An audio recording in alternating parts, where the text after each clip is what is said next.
believers. Less. But the S is all dollar signs. Oh my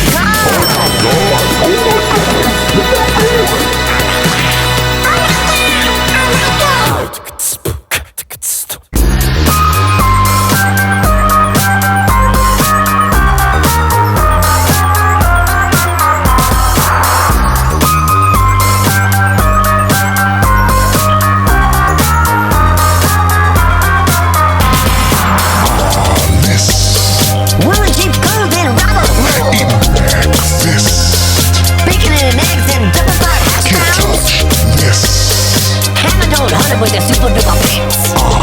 Less. S is all dollar signs. Oh my god. Oh my god.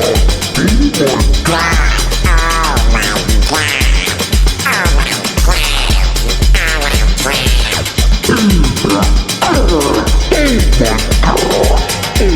god.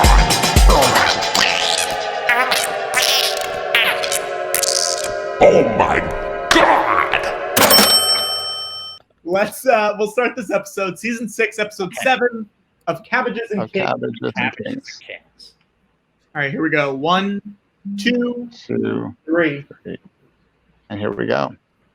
Now, someone, Jim, someone was saying that Kirby narrated the episode. You're saying no, you didn't narrate the episode. I don't remember that. Wow. Is it possible this was a request for a stretch goal that Jim would now narrate the episode as Kirby, as an added feature, as a kind of special edition, live and in the moment? Wow. Maybe. I might have, but I don't remember it. We'll see. You could incorporate that into your character that Kirby doesn't remember what happened. Well, there was a lot about Jim Turner that was narrated into the Kirby character.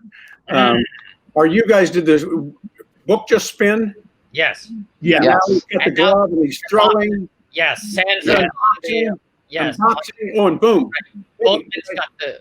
Did I tell you about the time that he actually decked me? No! Yeah. No.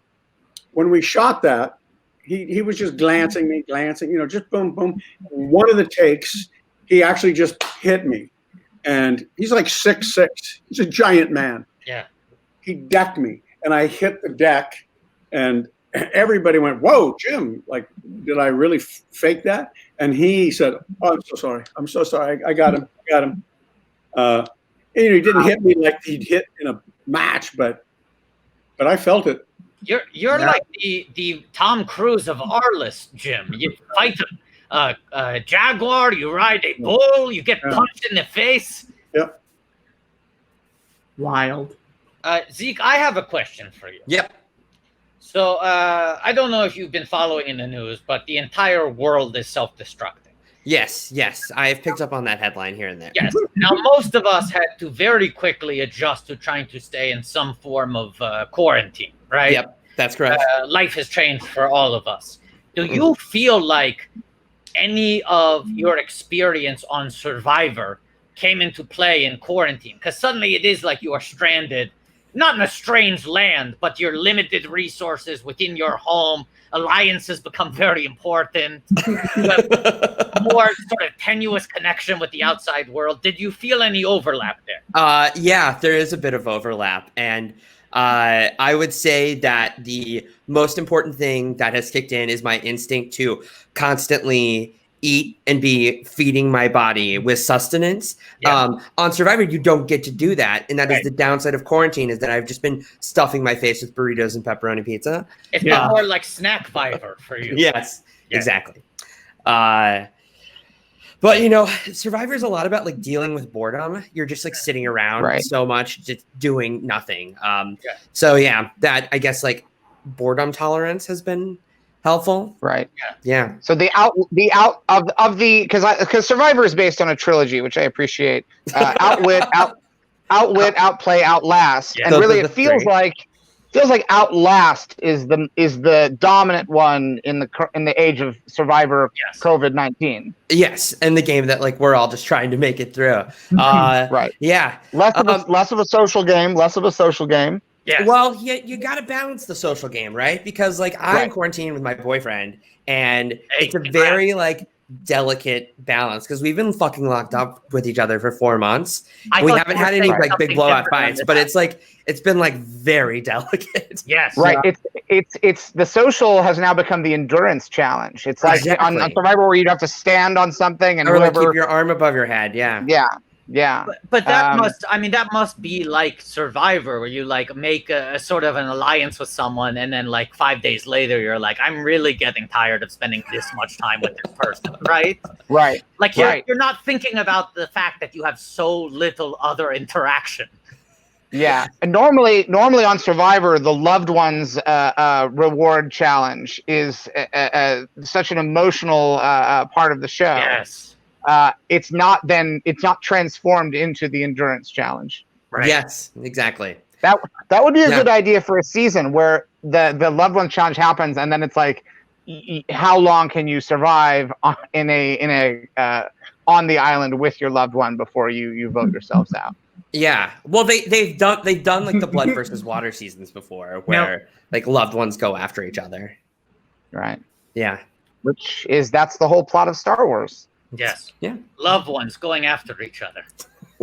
I mean, in a nutshell, that's what Star Wars is about. It's just about loved ones going after each other.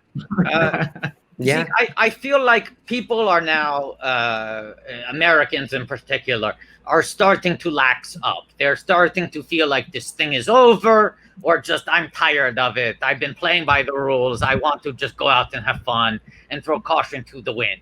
Now, as someone who has strategically played the game of Survivor, right, has worked on the outlast of it, I feel like it could help people if they view it as a bit of a competition. They have something to prove by staying indoors, by staying in the game. Can you give any tips on how to outlast the boredom? Oh, that's an interesting way of framing it, of like thinking of it as a toughness sort of thing. Like, yeah, like I'm so fucking tough. I quarantined for a year. That's the thing. Americans, I didn't see they're anybody competitive. I'm trying to for a year. activate this. Yes. Yeah, like make it a macho thing. Right, exactly. Yes. I feel like, I don't know, maybe that works, because I don't fucking know what else. Yes. Hold on 1 second. I have to take a moment to acknowledge Michael Boatman on a surfboard in his office. Yeah. Yes, very good. And I also do want to point out, Jim, you are narrating this episode. This is your story. You are the narrator. This is Kirby's story. Am I really? Yeah. Wow. Please, anyone out there, if there are not GIFs of Michael Boatman on the surfboard in his office, there should be. That must happen. I want some fan art too. Yeah. And I also want to say I want to give a fundraising update. We are at, hang on, $2,242. Wow. That's What is nice. what is our next stretch goal? Well, George has to do Chubby Bunny with a bunch of marshmallows. At 2,500? No, right now. Right now? Okay. We zoomed All right. past. All right. So Zeke, I'm sorry. We're talking about trying to turn it into a machismo challenge. Yes, if like you can like make it like your masculinity will be diminished, Right, because if you go and talk to somebody without a mask. Yeah. These guys are not wearing masks because they think it makes them look weak. We have to make them feel like going outside is a sign of weakness. The toughest thing to do is to stay home and do nothing. Right. It's sort of like how monks must go and stay inside and hone their I don't know anything about monks. I don't know what I'm trying to say. But yeah, it's you're like, it's like you're like a fucking Olympic athlete. You're just training all the time, right? Training in loneliness. So do you have any like psychological exercises for working through the boredom and the sort of like the confinement, the stir craziness? Right. Now, remind me how Chubby Bunny works. You put as many marshmallows as you can into your cheeks. You don't stop until there's no room left. Okay, and then I say Chubby Bunny? Yeah. And now we these will are continue small. talking over this as you stuff the marshmallows. Okay, it'll take a while because, as I said, these are small marshmallows. Yes. Yeah. Oh, no. That's not for Fuzzy Bunny. You use the big ones. We're I don't have a limited big in our resources. Jim, it's for a good cause, and I don't have big marshmallows. I mean, Jim, if you can send him some marshmallows, ASAP. It'll be the same. I'll just have more marshmallows. No, it's not. It's okay. And some of these are melted together, so that's basically like a. Perfect. George, you got to go faster than that. Yeah, we're wait, talking handfuls. is the stream about to end? No, but Zeke, let's keep talking over this until he's full. Okay, so sorry. I keep on interrupting you. Oh, no worries. We were talking about like the making quarantine. Oh, right. What do I do? Well, Psychological exercises. Yes. You know what? Why we did that really made a difference is my boyfriend and I got an Airbnb in Palm Springs and then just did a week in Palm Springs to be somewhere else. Yeah.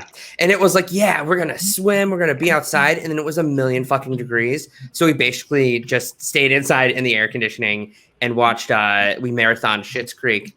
Oh. But it was just nice to be somewhere else. Yeah. Right. So a little change of scenery. Like different parts of the George. Stop chewing, George. Stop chewing, George. Keep stuffing. Stop chewing.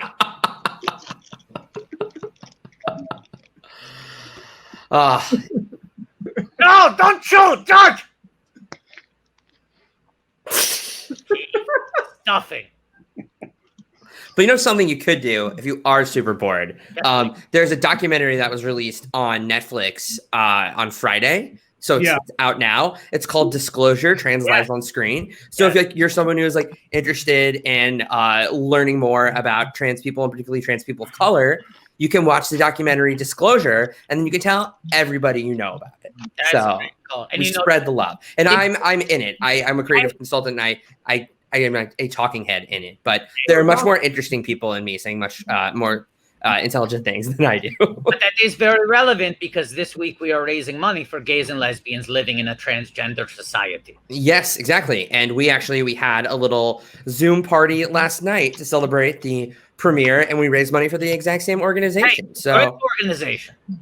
Great cause. I should make it clear, that is the name of an organization. I'm not saying we're raising money for that abstract concept, although it also applies. We are raising money for the organization G.L.I.T.S. Yes. Right. Yeah. Yes. Swallow them all. Oh my God. George, you got to start over. The problem. They're so small that they slide down your throat. George, you got to start over. You didn't say it. You need to say chubby I bunny. did say it. I think my mic got muted. Then you got to do do it it again. again. Here you also say yubby nubby, like the Ewoks. George didn't get it at all. He doesn't get this. He doesn't get it. He doesn't know what he's doing. He doesn't know what he's doing. Jim, I think this is Ken Howard's second time on the show, right, Watto? You remember? If not third. And you would ask about great guest stars right there. Yeah. That guy's. Do you have any good stories about him? Or do you remember anything? I just remember just worshiping him. Yeah. And I got him to play in a charity golf tournament that the team of ARLIS had bought a thing. Yeah. And I knew he played because I played in a couple charity things, and I convinced him to come out and play with us. And Robert, it was really hot. It was really like 110 degrees. And Robert left after 9 holes. Wow. And not let me. He laid into me about that. Hold on, George. Get very close to your microphone. You got to say yubby nubby. Yubby nubby. Yubby nubby.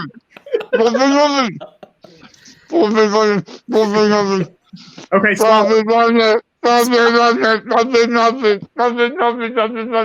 you do sound like Chewbacca. It's good. Now can you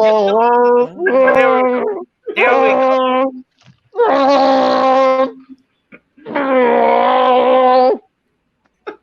That's hard to watch. And George, one final request before you take the sip, George. Give us a yippee, George.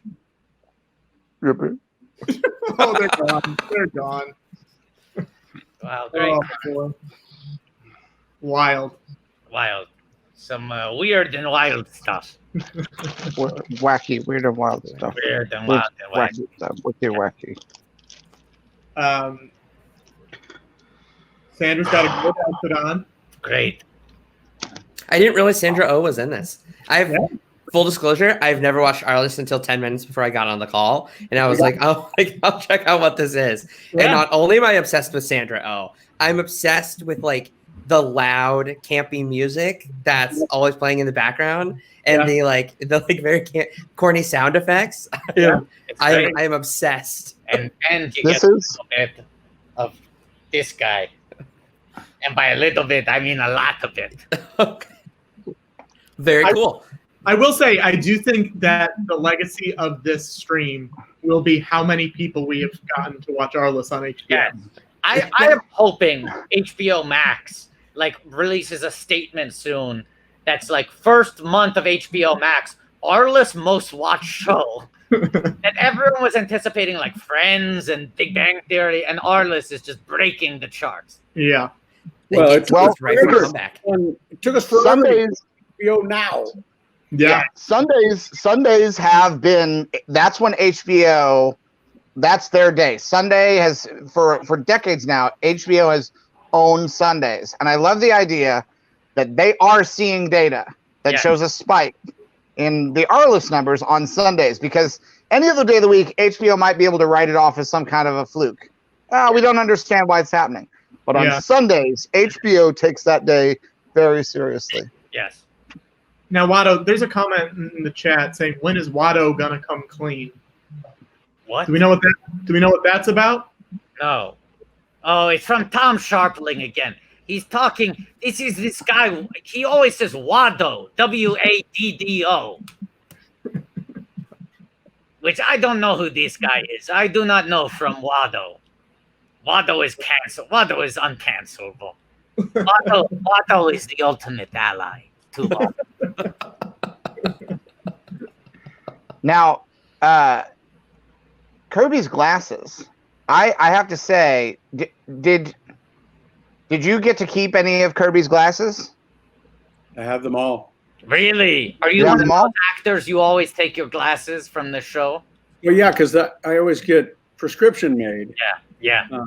Because I'm really blind. So if I have to wear glasses and it's going to be a while, then I always keep them. Because what are they going to do with them? Yeah, my boyfriend is also an actor, and he keeps he gets prescriptions made for every show, and he keeps them. And I often joke with him, like every time he wears glasses from a show or a movie or his play or whatever, and I'm like, oh, we're being we're being Oliver today, we're being Mateo today. Very funny. It's like, and it sort of changes his coloration. Yes. Yeah. Yeah, I love keeping my glasses. That was. Yeah, because the glass frame game on this show, if you'll notice, Rita's glasses very often match her outfits.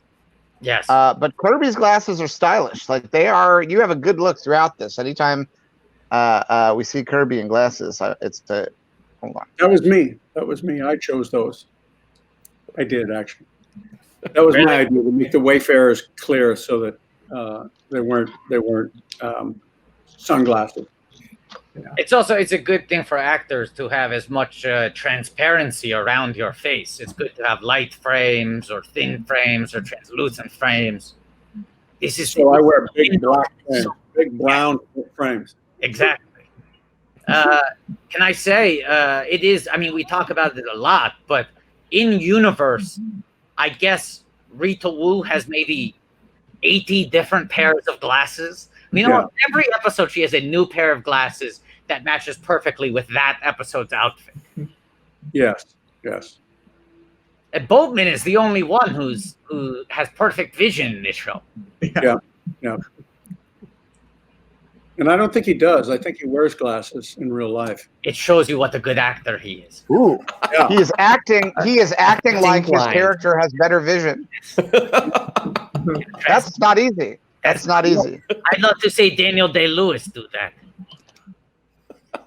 I don't. If he's doing a thing where he has bad vision, he will go get contact lenses that purposely take away his vision so that he can't see very well. And then he wears prescription glasses over the contact lenses to correct the vision.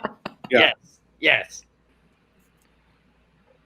No, I believe we just witnessed, unless I'm mistaken, they were singing the Melika. They're singing the Hawaiian Christmas song. I think that might be the first Christmas song to be sung so far in the run of Arliss. Probably true. Yeah. Maybe the only one. There's not a lot left. There's not a lot of opportunities left. No. There's not like a big surprise Christmas episode in season 7. We don't know. I mean, I don't know yet. A big Christmas musical extravaganza. Oh yeah. Spoilers. I don't know. I'm not spoiling. I'm We just don't know. anticipating. We're on this journey as well. I don't remember what happens in season 7. Is that true? And that's the most recent season. You would think you would have the clearest memory of how the various story arcs close off. It was a short 18 years ago. Yeah, it was only 18 years ago. Yeah. 18 years. Jesus Christ. Do you find that what era of making Arliss do you have the clearest memories of? Do you have a clearer memory of the early seasons or the later seasons? I just have scattered. I have really, really clear memories of scattered things. I have I remember the first time meeting him when we did the Mickey Mantle episode. First time I said, wow, what a guy. I remember where we were at a racetrack. In this, I remember very clearly because I get to chew him out. I get to have a big argument with Ken Howard in a minute. And I remember that being one of the great days of my life. But I don't remember whole storylines because, when you're doing your thing, I don't know what Rita's doing. I don't know what Stanley's doing. I don't care. Yeah. Would you watch the episodes as they aired? Yeah. Yeah.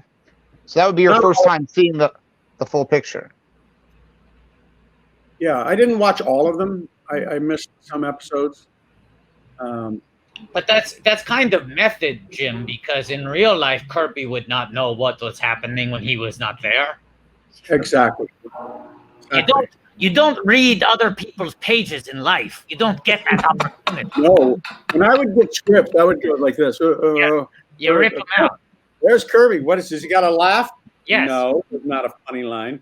I'll read about Kirby. Tom Sharpling is suggesting WATTO Day Night Live.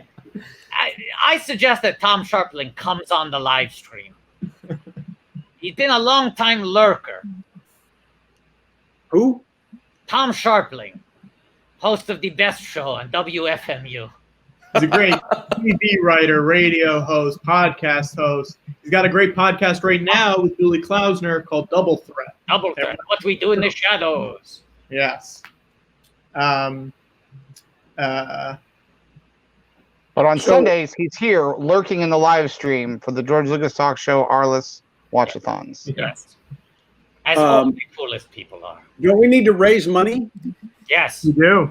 Let's look at the numbers. Let's try to. Let's look at the board. Let's look at the big board. Patrick, what does it say? We are at 2242. Wait, that's where we were. That's where we were. We haven't moved at all. And what's the next goal? The next goal was George and I do the saltine challenge, and Watto does the Ritz. He does the same thing, both Ritz crackers. He just only has Ritz crackers. So that's 2,500. We need to set something maybe for 2,300, 2,400. Jim and Zeke, I think, have any ideas? We're trying to raise money for a good cause here. Yeah. I think if you look right now, I have a moment of very dramatic, almost Apocalypse Now esque lighting. I think this isn't a stretch goal, but I think that this lighting right now is worth your donation.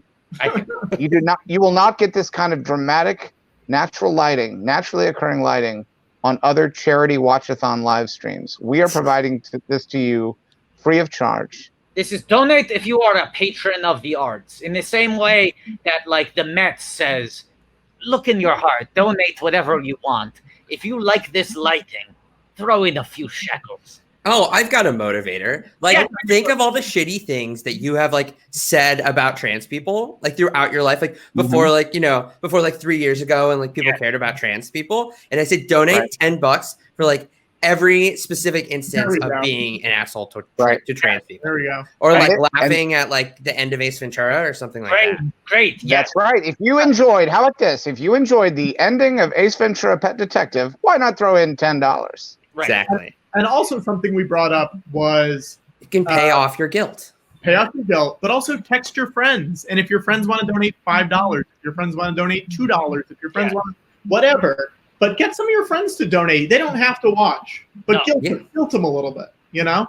But think about, Zeke, to your point, you think about the disgusting amount of comedy history that is based around people feeling some sort of embarrassment or shame at being attracted to trans people or trans porn or things like that. Yep. If you have made those jokes, if you have laughed at those jokes, look inside your brain and your heart and your wallet. Exactly. And I do want to say this episode ends with, my name is Kirby Carlisle. This was my story, which is, Wow. it's a good one. Nice. Send your friends. Send your friends. Yes. I remember when I was with Special Forces, seems 1,000 centuries ago.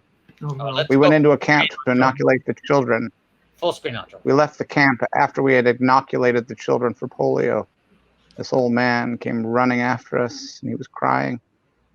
He couldn't see. We went back there, and they had come and hacked off every inoculated arm. There they were in a pile of little arms, and I remember I cried. I wept like some grandmother. I wanted to tear my teeth out. I didn't know what I wanted to do, and I want to remember it. I never want to forget it. I never want to forget. And then I realized, like I was shot with a diamond. Diamond bullet right through my forehead. And I thought, my God, the genius of that. The genius, the will to do that. Perfect, genuine, complete, crystalline, pure. And then I realized that they were stronger than we because they could stand it. These were not monsters. These were men, trained cadres. These men who fought with their hearts, who had families, who had children, were filled with love. But they had the strength to do that.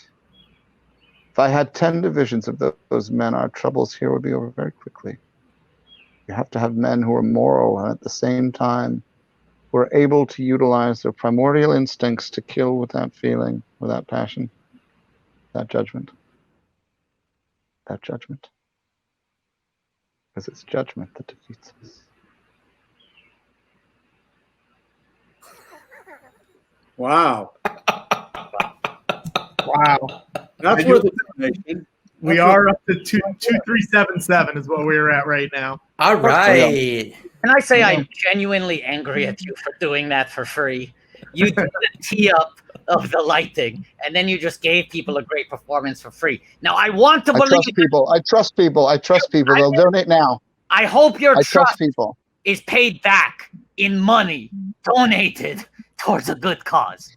If you watched that Yes. and didn't look away, you owe us money.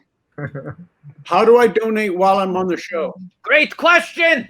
Patrick, Great put up question. the graphic. You can go to bit.ly/GLTS gives. How do I do this now? See, the way that I approach it is I use the detours model, which is you make the show and then you sell the show. Sure. I mean, that worked out incredibly well for Detours. A show in That's which right. we produced 39 episodes that almost 10 years later have still never been released.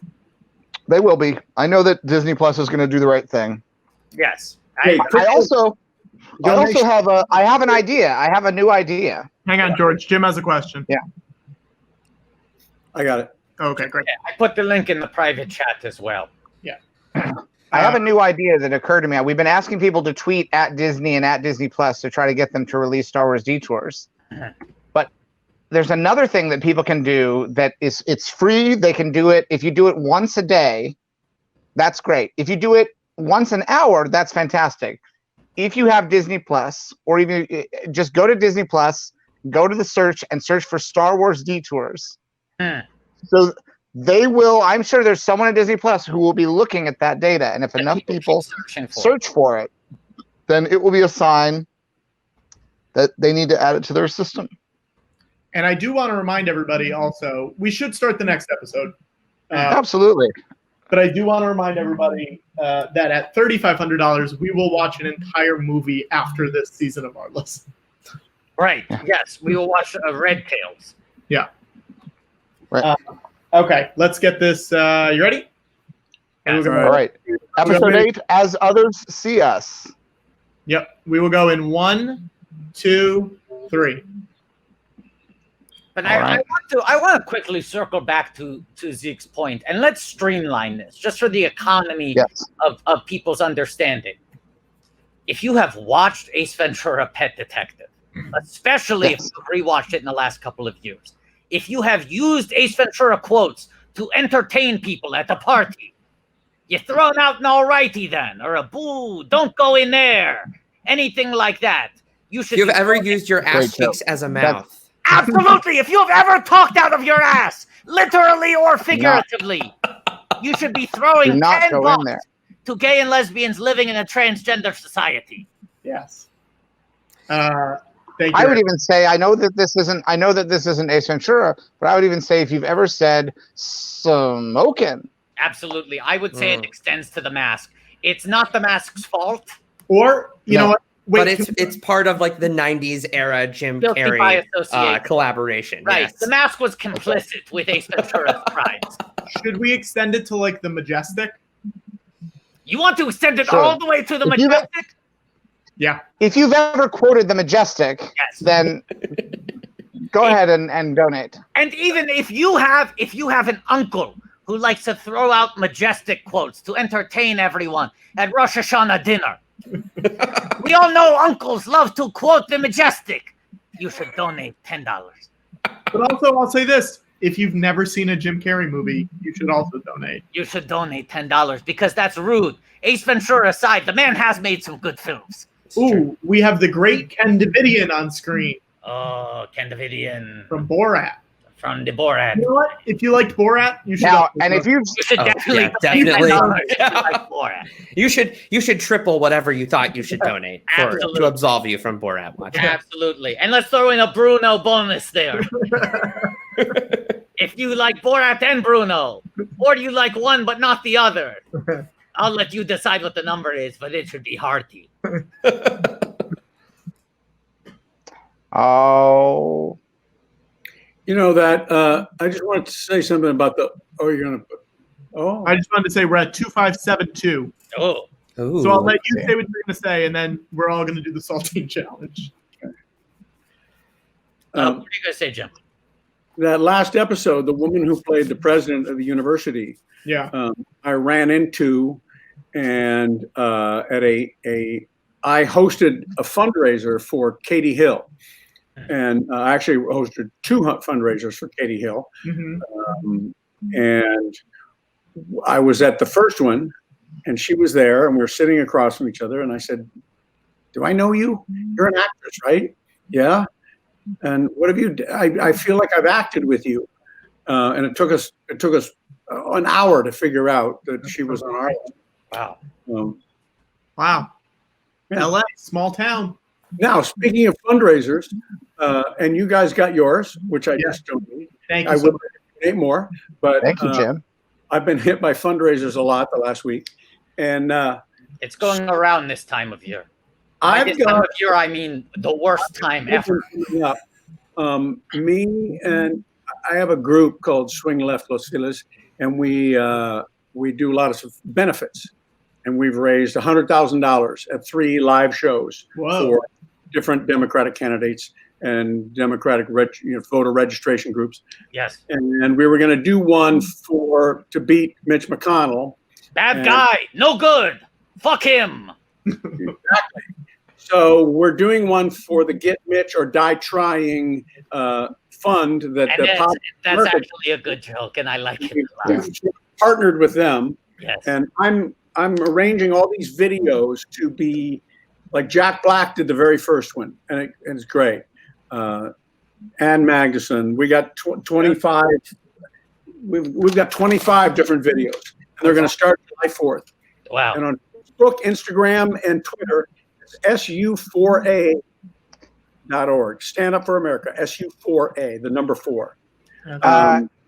That's fantastic. Gentlemen, July 14th, and they'll go through Election Day. Wow. And I'll be pushing like crazy. I put it on the screen so people can visit it. And I would like, if anyone out there would like to do some fan art to send to Mitch McConnell, take Itchy from the Star Wars Holiday Special and blend Mitch McConnell's face onto Itchy. Hold on one second. I got another photo reference for Mitch McConnell. I'm gonna go grab it while I grab my Ritz crackers. All right. So I was going to suggest this. We should go get our crackers in stages so we don't all leave at once to go get our crackers for the Ritz Saltine Challenge. We're at 282269 right now. So we are coming up real close on us having to watch a whole movie after this. That's right. Which is great. I'm going to. There's people arriving at my house. Great. For a little socially distant Father's Day thing. There's only 3 other people. My wife makes everybody sit all the way across the yard. Great. And if they come close, they got to wear a mask. My wife's insane about this stuff. Insane. It's good. She should be. I know. It's good. You know, I know. I would say she's extra sane rather than saying insane. She's extra sane. Yeah. Well, thank you so much for stopping by, Jim. We appreciate it. And Thank you so much, Jim. Is next week the 7th season? Next week's it. Next week's the The finale. final season. So I definitely want to be here for that. I got it in my calendar. Okay. Oh, If that's okay. Yeah, of course. Oh. I will send you the link, and we'll figure out the best time. Okay. And do you know if Boken's going to well, Last time I talked to him, he said, but I'm not sure. our hope, our dream is that we'll be able to get everybody for the final season. Yeah. I feel like it would be a really great feeling. It'd be, yeah. Good luck. There's somebody that'll drag their feet a little bit. Yeah.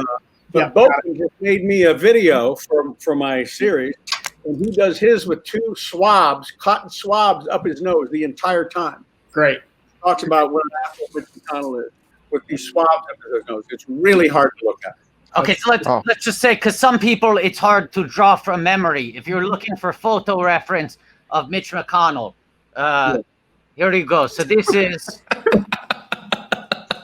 that's sort of profile, 3/4, overview. We really want to get that waddle right, okay? Yeah. And the arms. It's a sort of an artist model reference I have of. Thank you so much. Nice meeting you, Zeke. Nice to meet you, Jim. Hope to run into you soon. Once we can do that sort of thing. Yeah. How do I leave now? I can help you out. Studio. I see it. Yeah. All right. We'll see you next week, hopefully. Gentleman Jim. Bye, Jim. All right. I'm So gonna. if anyone out there, he'll go grab your saltines. I hope that people will take Mitch McConnell, and especially if you have deep fake technology or anything where you can put Mitch McConnell onto Itchy's face. There's the sequence in the Star Wars Holiday Special where Itchy is watching interactive pornography. Yeah. And you can change that into him watching absolutely anything to make Mitch look terrible. All right, I'm gonna go get my saltines. Yes, I like that people. I don't know if you're following this, Zeke, but people are running with our bit about Yes, it seems to keep going. It's really good. So people, let me throw out some of the good ones here, Patrick, if you want to spotlight them. Yeah. I like people saying, if you've ever been a Grinch, if you've ever said yes or are a man, if you've ever had cable or been high, if you've ever been either a liar or a liar, if you're incredible or are a Burt Wonderstone, if you've ever done a math problem and during the course of working it out, you've come across the number 23, if you've ever eaten a lemon or experienced a sequence of events, it doesn't even have to be unfortunate, any events. Oh, wait, here's a good one. Yes. Oh, okay. Tom Sharpling said, I just gave $250. That should get us WATTO punching himself in the dick. Well, that's sort of promise. I think we had it. What was it at the stretch goal? For you punching yourself in the dick? Well, you know what I'm thinking. Oh, yes. Actually, I don't know if I actually put that on there. So let's go for, oh, it was 2150. Yes. Oh, we crossed it anyway. Yeah, we did. Yeah, let's see which attachment looks like it would be best. I think it might be this. This looks like the most blunt one. Yeah. Should we explain to Zeke what this is? Yeah. Do you know? Yeah, it's like we have a hypervolt, but it's like a massager thing. Yeah, exactly. Oh, look, there's the reflection of the StreamYard there. You get picture in picture. Yes, this is a Theragun. This is a massage gun that I brought out because I recognized it looked like the back massager that Sandra Oh was using in one of these episodes. Okay, so right. So wait, how many saltines is this challenge supposed to be? Hold on 1 second, George. We have one thing at a time. But I believe it's 6 in under a minute without taking a drink. Yeah. Okay, ready? 6 and 60. Yes. Okay, right here. Wait, are we doing it? We're doing it? Oh no. No, hang on, George. Hang on. WATTO's. Oh no. Oh no. WATTO. WATTO. Sit down. I have to say the problem is this is more stimulating than it is punishing. I'm a little bit worried about having that continue to play out on camera. Oh, no. we are. I hate to say it. We are in genuine danger of answering Tom Sharpling's question. What about this? Is this a better thing to do? Yeah, that's better. Okay. Yeah, do the nose. Do the nose. Do the nose.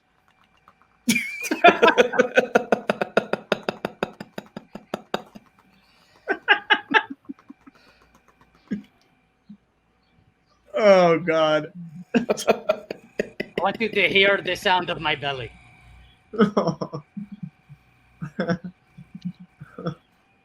Oh, WATTO. WATTO. All right, so who wants to start on this saltine challenge first? I also want to say somehow this did not start, so you just wait till the next episode if you're not caught up. Okay. But to keep track, right. Let's say for our viewers, we're at roughly 11 minutes and 47 seconds. All right. So I thought we would all just do it at the same time, or should we do it individually? Sure.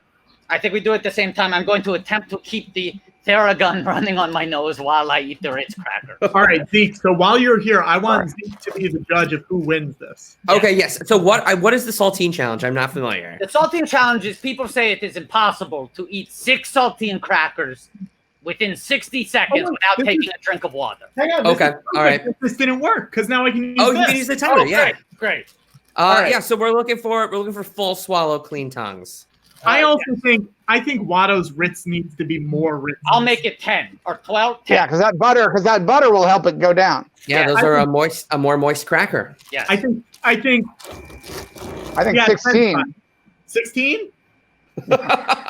Yeah, I think 16. Let's make it because you're losing our Ritz is rounding off of these corners. So for each Ritz, you're losing 4 corners worth, and it's buttery.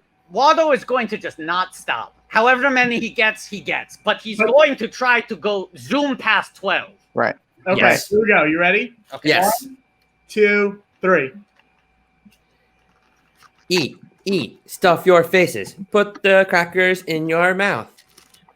Do.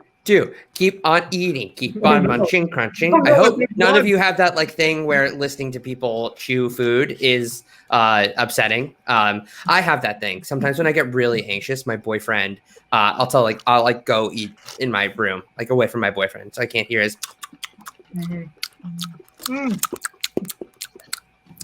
Oh no.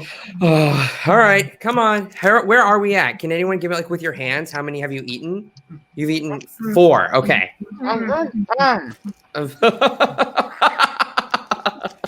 You're almost done. Okay. Oh, I think Patrick's got you by 1, George. All right. 8, 7, 6, 5, 4.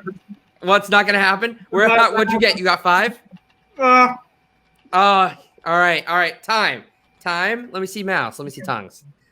All right, not bad. Ooh, that's a lot. Okay. I think George wins. Yeah. Wow. If you're honest about how many crackers you actually ate, you had the least amount of debris in your mouth. Yeah. I think I probably had like 4.75 is my guess.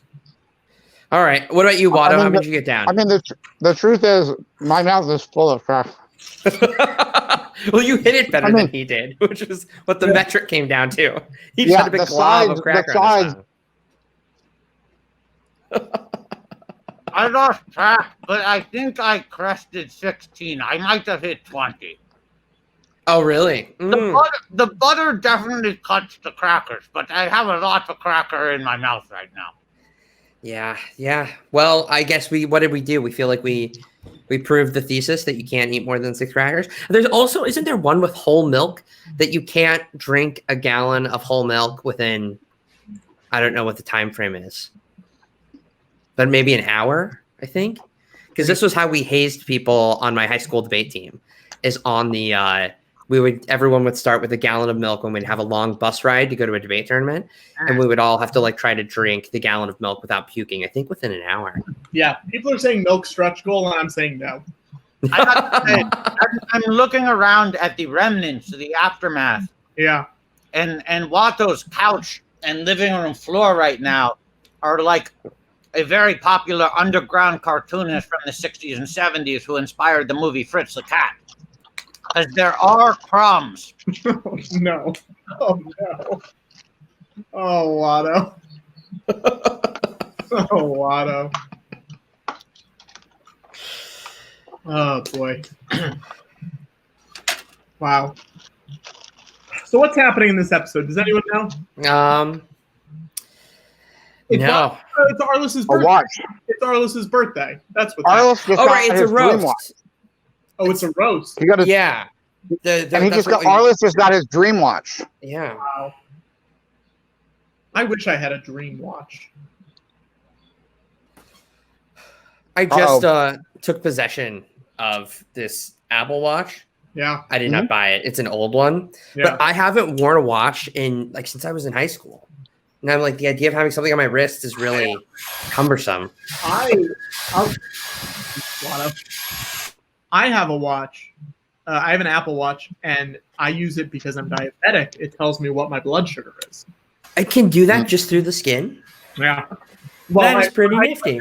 I have like a thing in my stomach, but it. And that connects to the app. Okay, yeah. I just thought it could do it through like the pad thing. Yeah.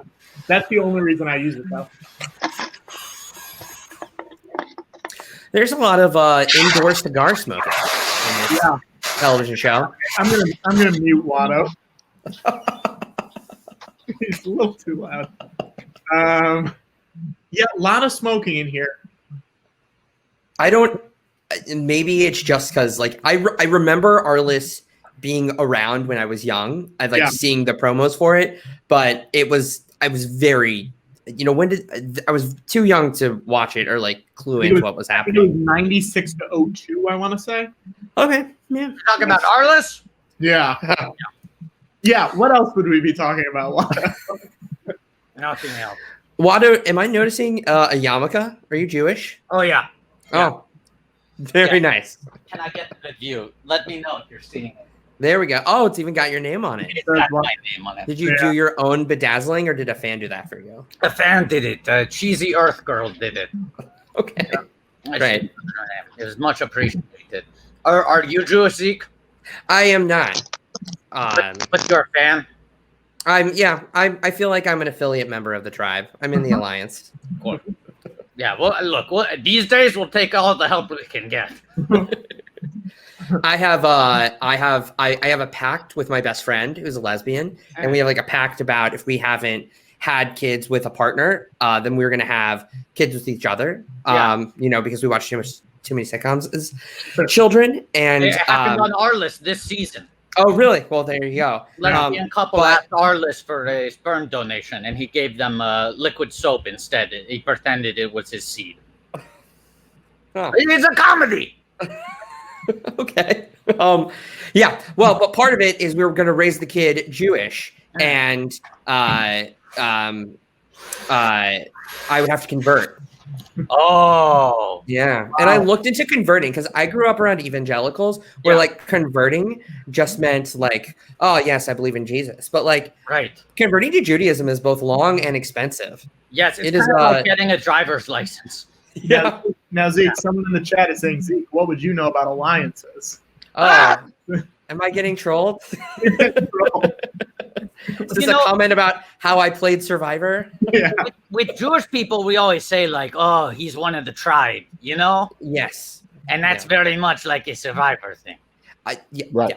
Yes. Yes. I understand. Hey, Watto, Sharpling wants to know how much to get you to smoke a cigar. Watto doesn't have cigars, as much as that seems on brand.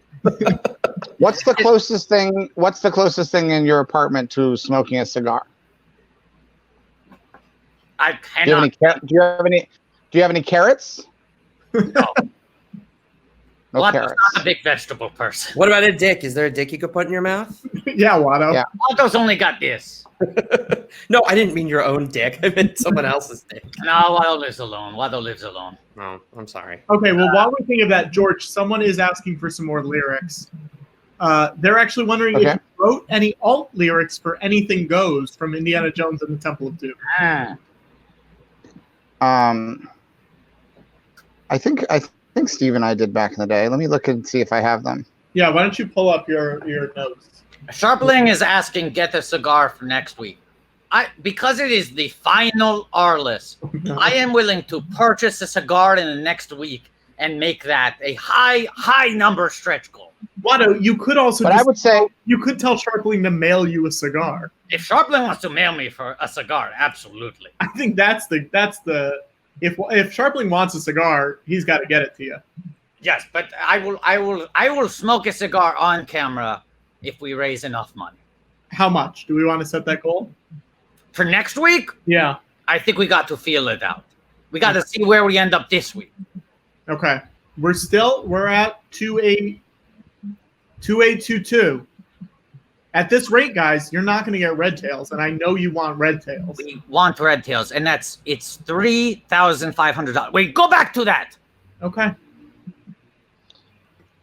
Sharpling, Watto will give you his address off stream. Watto has ways of contacting you. It's not going to happen on camera. Wait, go back to it. Go back to it. I want to look at this because I want to see how we can fill in the gaps. Yeah. For red tails, because right now we're in sort of another region. Yeah. Picture a pillow outside and Baby Yoda outside. That's going to come later. So let's set some new goals for 3,000, 34. Let's do this. Yeah. What do you I forgot that 69,000 goal is Watto butt chugs an energy drink. I forgot that Watto said that on camera. I also can't believe. Wait, oh God, I can't believe that we're so far away from me shaving the little cupcake. I know. We're so. We might not make it. We might not make. The only way we'll make it to shaving that little cupcake is if we make it to red tails, and then we have a chance to really have some. Or even extra fundraising. Yeah. Now, Zeke, we've done like, if people donate this amount of money, we'll do this, or we'll like send them this. Is there anything you can think of that you can offer? And you can pick your own number. It could be as high as you want. But like, if people make the donation, a single donation of this amount. Sure. Yeah. Yeah, I've got one. If do I have Survivor Island sand? I think I actually do. I have a whole Rubbermaid container full of my Survivor junk. Okay. Yeah. So also I'll offer two things. One is if someone makes a $1,000 donation, I will send you a signed copy, like signed by J.K. Rowling copy of the 7th Harry Potter book, Harry Potter and the Deathly Hallows. You don't want that thing in your house anymore. I'm like, it doesn't hold resonance for me. And if we can use money, get some money towards trans people because J.K. Rowling is an asshole, then let's do it. And that's a rare item. She did very few signings. Yeah. So $1,000 for J.K. Rowling signed book. And then I don't know. I like this actually. Someone is saying, "Can you cross her name off and sign yours there?" And said, "How about this? How about you sign your name in addition?" I mean, it's like dealer's choice. Whoever pays $1,000 gets to name it. But I like the idea of you saying, like, my name belongs here just as much as yours does. Well, if the person who donates the money wants that, then they can have it. Cross it out. You can put your name there in addition. But $1,000, you get the signed copy of the Deathly Hallows. I will say this. Yes. Someone has donated $800. Just recently? Today, over however you want to play it, but I'm going to say how about George? It might be fun if right below J.K. Rowling's signature, you would write in close to her handwriting, "P.S. Sorry, I was wrong." Yes. Yeah, I'll do that. Yeah. Just write the apology that she won't make. Once again, like, I feel like it is dealer's choice. Like, whoever pays the $1,000 gets to name it. But I think anyone who is watching the George Lucas talk show would want Zeke to offer at least an addendum to the J.K. Rowling signature. Yeah, I can go get my box of Survivor stuff. I don't know if people are Survivor fans, but like I can figure out something if people want it. Yes. Okay. Yes. All right. I'll be right back. One second. I love it. See, now we're cooking with gas. We're finding some new things. Now we're really cooking. Wait. I think I found a draft. I found a draft of one of the lyrics for "Anything Goes." Am I supposed to reveal this now? Oh yeah, we can do this now. There you go, George. Okay. Is this from the beginning of the song or at the chorus? No, this is just a chorus because we'd sort of gone through and thought like maybe we should make these about indie. Yes. But then we thought chronologically we were all over the place. But this is what we had for the chorus. I'm going to accompany you on this because Watto was in Anything Goes twice. Once in middle school, once in high school. That's great. Okay, ready? All right. Yeah. In World War II, an archaeologist met a Nazi and they kissed. Oh no! Hold potatoes. It's very good. And what we realized was it spoils something for the third movie, which made no sense for the prequel. So, yeah. All right, we got. But that's true. That's something that people don't. Is that Indiana Jones? One of his girlfriends was a Nazi. Mm-hmm. And his father, and his father's girlfriend. Yeah, she talks in her sleep. She talks in her sleep. I have a pair of unwashed boxer shorts. Whoa! Unwashed. They haven't been washed since the island? Since the island. So, like, my first season, I washed everything. Ooh. My second season, everything is still dirty. Wow. So, like, pants. This is my my shirt. Zeke, will you hold that up? Zeke, will you say something that I think will help sell it? Hold them up. Hold them up, and then say, "Worth playing for." Worth playing for. I'm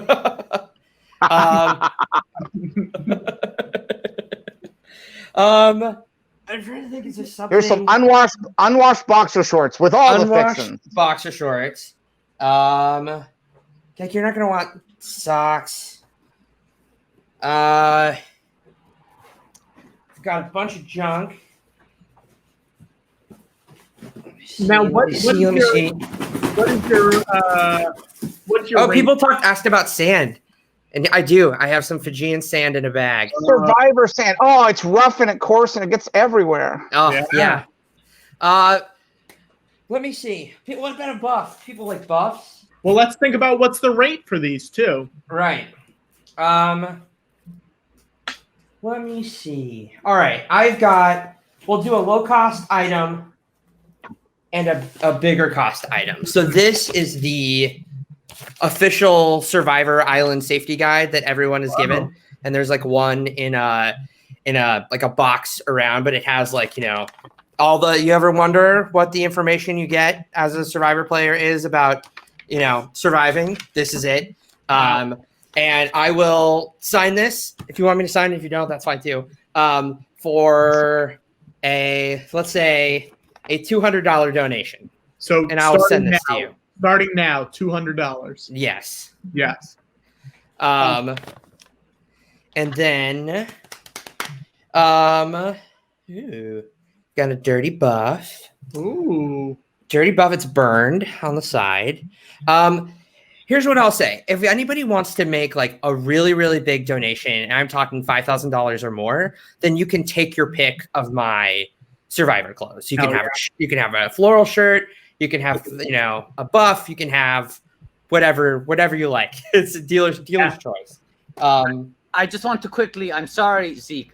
I ran off for a second because Watto remembered something and he wanted to confirm it. Watto has a signed copy of book 2, Chamber of Secrets, because Watto was an early adapter of Harry Potter. Watto, put on your hat while you present that book. The second book in the Harry Potter franchise. Here it is, a J.K. Rowling signature when she would still do signings at independent bookstores to promote the books, to get the word out. Wow. So we have 2 different Harry Potter books up for $1,000. A donation of $1,000, correct? Yeah. Are you saying it's for both books? No, I'm saying 2 individual. 2 individual. Yeah, and you get to pick which one you want. You get to pick which one you want, and you get to pick what you want Zeke or Watto to write in the respective books. Now, look, maybe you want to just buy it and then sell it for a larger amount of money to help ease your financial constraints during this crisis, or to raise more money for a charity. We don't care. You do whatever the fuck you want with it. But Watto, a thing he thought he was probably going to pass down to his children, now feels less valuable on that front, and also Watto feels less likely that he will live long enough to have children, because who knows how long this planet's got. $1,000, Chamber of Secrets, book 2. And $1,000 Deathly Hallows? Is that what it was? Yeah, 7 Great. Deathly Hallows. Great. I love it. I love it. Let's start episode 9. All right. I think I am going to hop off at this point because I still haven't called my father. Great. But the offer still stands. $1,000 for Deathly Hallows. Write whatever you want into it. I'll send it to you. And if you want $250 for the island safety guide, and if you want to offer a big donation of $5,000 or more, you can take your pick of my Survivor goo. Wow. I love it. Thank you so much, Zeke. You're the best. Thank you. All right. Thanks, guys. All right. Have a good night. Thank you, Zeke. It was so nice to see you. Good to see you guys. Happy Father's Day. Thank you. All right. Let's start up. Now, all right. Now, Patrick, has anyone donated for the album yet? Oh, yeah. Yeah, we have a lot of people who in the album. But you should remind, let's start the episode and then you can remind people about the album. Yeah. Okay. All right. All right. Episode 9, The Rise of Skywalker. 1, 2, 3. Now you joke, but this episode's actually called Giving Something Back, all right? Yes. I want to make sure Which honestly, giving something back, that's something that I wish Disney would do that with Star Wars. Give it back. Give it back. Luke and Leia gave their name back to Rey. They did. That's right. Give it back. And it was important and very meaningful. Yeah. George, so why don't you tell people about this album? All right, let's show the album art. This is a secret album that I recorded of top 40 hits. Yeah, I'd have to hang on one second. I have to pull it. And it's George Lucas sings top 40 hits. I think it will still be a relatively exclusive album for the people who purchase it. You'll be in an elite club. With me singing a variety. Yeah. We're recording this digitally, right? You hear that? George, this is gonna. Yeah. I mean, where should I really even start? All right. Yeah, that's it. I don't want to go. A tiny little taste. But these are, I want to be clear, fully produced songs. Yes. They sound good. Watto has never even heard this. I've only heard very small pieces of it. We got Jane Lynch in this episode. Jane Lynch Playing from a daughter. Marvelous Mrs. Maisel. Yes. But yeah, $150. I will send you the digital album by George. It's great. That can also be added up. If you've already donated 75 and you donate another 75, it will be 150. What are we at right now? Can we do a little refresh? Yep. Hang on one second. Believe. Tech. Do you think we're going to make it to Red Tails today on Disney Plus? I feel very confident we're going to make it to Red Tails. We're not going to make it. We're gonna... Stay on target. One sec. Stay on target. Is this season? How many episodes is this season? 12? Only one more episode for this. 10 episodes. So think about it this way. We just need one person to buy a book, a signed J.K. Rowling book. Yeah. Take your pick. For all of you people, yeah, for everybody out there, whoever has said to someone, I like to read, Yes. now's your chance to prove it. Yes.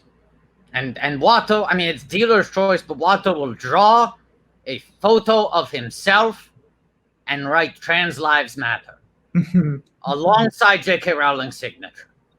And that is then canon. It will be canon.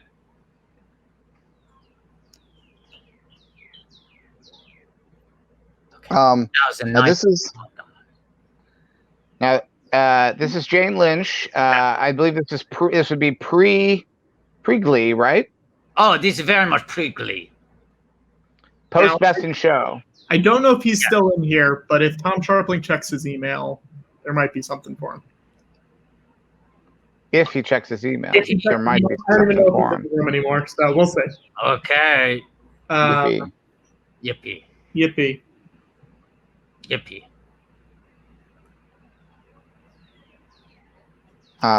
This is so weird that we do this, isn't it? I just had a moment where I sort of like stepped back outside of my head and just clocked the reality we're living in.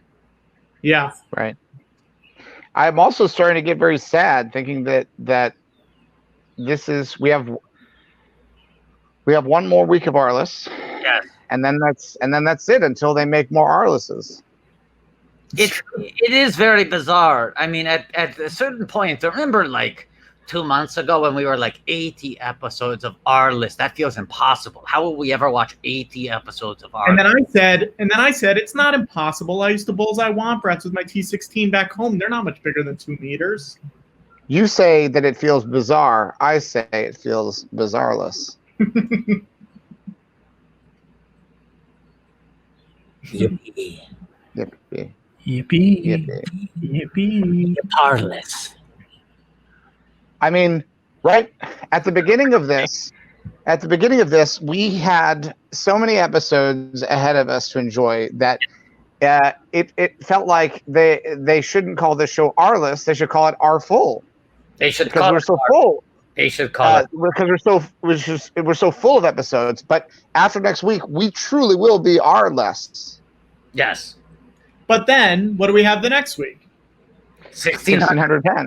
Let's remind everyone that Josh Gad has been doing these reunited parts. He's been reuniting big casts. Things like Ghostbusters and Goonies. I mean, these are properties that are very popular, yes, but there are reunions all the time. They go to conventions, they do sequels, they do panels, retrospective screenings. I believe we are promising the first ever 1600 pen reunion, right? We are working on trying to assemble. We'll see. We'll see. I don't know how many people are going to get, but we're working on trying to put together the first ever. Who are we going to get? Who are we going to get? I will say this. If you want to tweet at people from 1600 Pen about the show, not opposed. Behind the scenes, in front of the camera, a lot of people are on. We are not opposed. We are not opposed to a little bit of polite clicktivism. Absolutely. Yes. Polite. Be very polite. But on July 5th, we're doing it. You don't have to do just the cast. We can do crew, whatever you want. We have some people who have said they will come on. But we are opening our doors to people who have previously been president. Yes. Yes. Any living, if you have any connection to any living member of any presidential administration, first family, if you know Chelsea Clinton. Yes, but in fact, I would rather I almost would rather first family over actual presidents. Yeah, Jimmy Carter, he'd be great, but I want He would be great. He's the only one I would actually like to have on the stream. No, I would love to have George W. Bush so I could tell him, we made Revenge of the Sith about your administration. Yes. You know what? In fact, fuck you, George W. Bush. Come on this stream. Come on the stream. Come on the stream, you piece of shit. We will auction off paintings if he wants to. Presidential candidates, first family, extended family. Honestly, even if the current president wants to come on the stream just so we can tell him what a fucking piece of shit he is. Yeah, tell him he smells like doo-doo. You smell like shit. You're stinking up the live stream, you piece of shit. Are you made of shit? Because you smell like shit. He's got a fart brain. In that his brain is like a fart, but also... He is, with all due respect to the office, if the current president wants to come on the stream, just so we can immediately tell him, get off the stream. It smells bad since you got on the stream. You smell bad. You stink. It smells bad. Mute his microphone. He smells bad. This president smells bad. I honestly think that's how you win a debate against this president. You just go up on stage, shake hands, and immediately go like, oh, God. And just start doing this. Go, I'm sorry. I can't do the debate. He smells so bad. He smells so bad. And just throw up. I would put beef stew in my mouth before and then shake his hand and go, whoa, and throw up the beef stew and then say, I'm sorry, he smells so bad. Can you guys not smell it down there? And I'd have 3 people in the audience who would also all throw up. And we'd just say, this president smells so bad. So bad, stinky poodoo. Yeah. I mean, he cleared out the rafters of the Bach arena yesterday. Yes. His stink was so bad that people were running out like it was a Pepe Le Pew cartoon. He smells bad. He's a bad smelling president. In addition to everything else that's wrong with him, this president, I'm sorry. I don't care what your politics are. He smells like shit. I think he shit himself, and no one's cleaned it because no one loves him. Guys, we are closing in on 3,000. Yes. We're very close. Do you think that political rant helped? I think it probably helped a little bit. I want to say there have been a lot of people tweeting. Yeah. Hey guys, you don't have to watch this stream, but give some money if you can.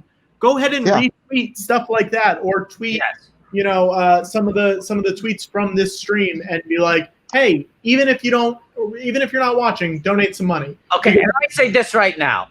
It's past 7 o'clock. I didn't hear any clanging. Unfortunately, our first responders, the hospital shift change does not seem to have been respected tonight. No. So let's take the stretch goal of $7,000 and make that the $3,000 goal.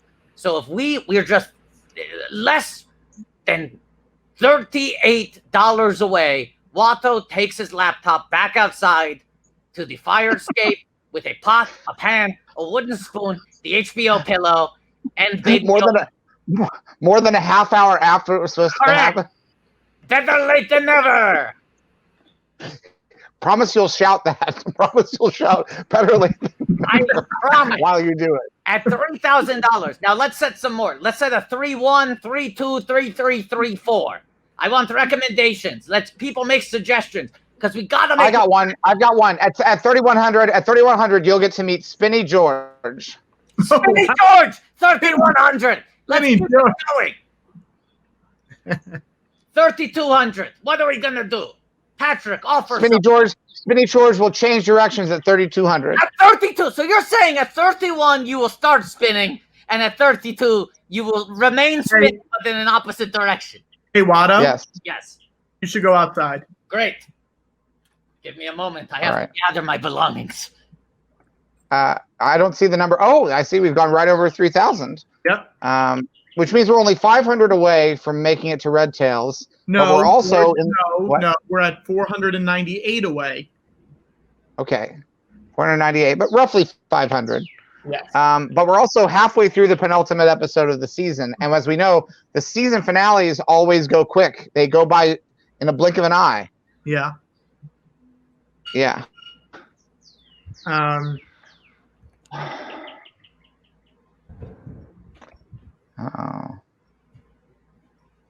We are at $3,043.69. Pretty good. All right, so we're less than $60 away from meeting Spinny George. Yeah. Wouldn't it be great if Spinny George arrived at the same time that Watto was outside on his fire escape? Talk about what do you call it when two events happen at the same time? A convergence of events, a convergence of exciting events. A dyad. Like the end of episode 1. All right, Watto, here we go. Here we go, Watto. Very exciting. Watto's got Baby Yoda in that pan. The child is in the pan, I believe. Spinning Watto on the balcony has been suggested. Not happening. Watto wants to be around for future live streams. Okay. All right. Does Watto want us to see his apartment like this? Maybe not. Okay. We will put this back up so Watto's apartment will be small. All right. Oh no, I dropped it, Aaron. Oh no. Already? I got it. Okay. That's what I was worried about. Oh boy. All right. All right. Oh wow. George, we do have a big update here. What is it? Hang on one sec. Let me get the right answer in there. We are currently at 3, 2, 3, 8, 6, 9. All right, so we went past Spinny George to Spinny George switching directions. Yeah, so let's have Watto do his thing first, and then Spinny George can show up. All right. So Watto, what are you gonna say? My name is Watto, and I'm clanging for the nurses. Uh-oh. Did we lose? Also, Watto needs to say better late than never. Oh yeah, I forgot. It's really important that people hear him say better late than never. Yeah. Is he just frozen? I think we might have lost Watto. Oh no. Well, should we do Spinny George? Yeah, I guess Spinny George is probably next. Okay, hold on.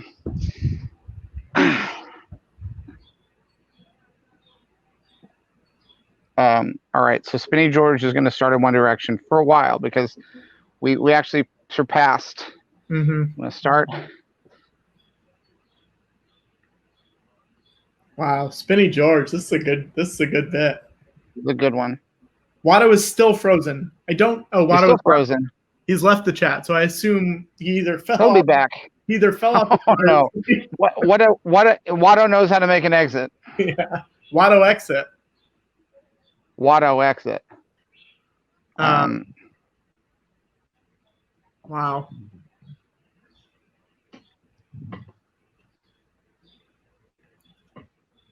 I mean, this is George. This is amazing. Yeah. Hold on. Whoa, whoa, whoa. It's crazy when you try to stop for even a second. You start to really feel it. You start to really feel it. Oh my God. Oh my God. All right. I'm going to sing some of the lyrics to Duel of the Fates. Which we're at 327,869. Guys, we are very close to 3,500. All right. Come and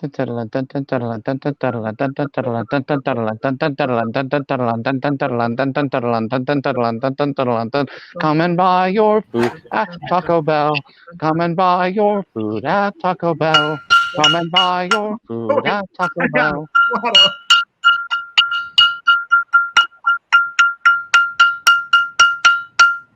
Better late than never. Keep going, Watto. Tell them what this is for.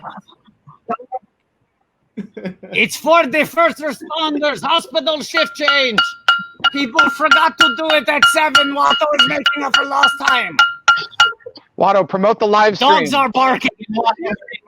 Promote the live stream, Watto. Live stream, Watto. Give the bit.ly. What? Promote the Bitly. bit.ly/GLTS gives. Watto is becoming slightly afraid people are going to throw tomatoes at him. But I'm wearing the hat because this is the second episode of Watto going out onto the fire escape. Watto, you got to remind everyone that it's Watto that's out there. Oh, it's me, Watto, and we're raising money for a good cause, gay and lesbians living in a transgender society. Oh, no. bit.ly/GLTS gives. I already said that. I got the pillow. Promote the Bitly. Promote the Bitly, Watto. Okay. bit.ly. No. Not to us. Not to us. No. bit.ly/GLTS gives. Oh, gosh. Oh. When I accidentally restarted my computer when I came out here, did people think that I had died? That I had fallen off the fire escape? Sure. I just thought it was I honestly just thought that was another unreliable aspect of having a laptop. Sure. No, not at all. I do want to bring this in. We are $12 away from watching Red Tails after this season of ARLI. Oh, come on, folks. And I believe someone has donated $1,000 total. If they did, I'll check it in a second, but if they did, email me and we'll talk about what you can add into the book if you want it. Yes. Hold on. I'm going to change directions. Okay. Watto, you should let them know a little bit more. Oh, But God. Just chant a little bit for a second. Oh, God. It feels horrible.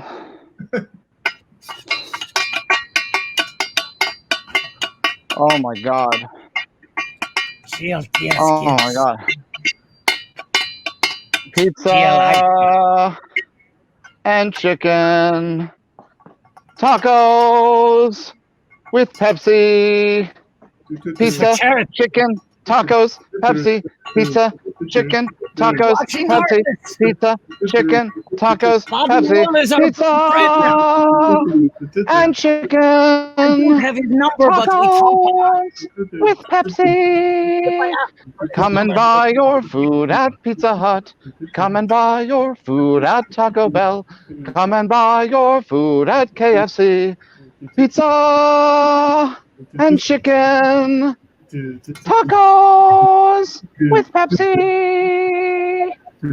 Pizza, chicken, tacos, Pepsi. Pizza, chicken, tacos, Pepsi.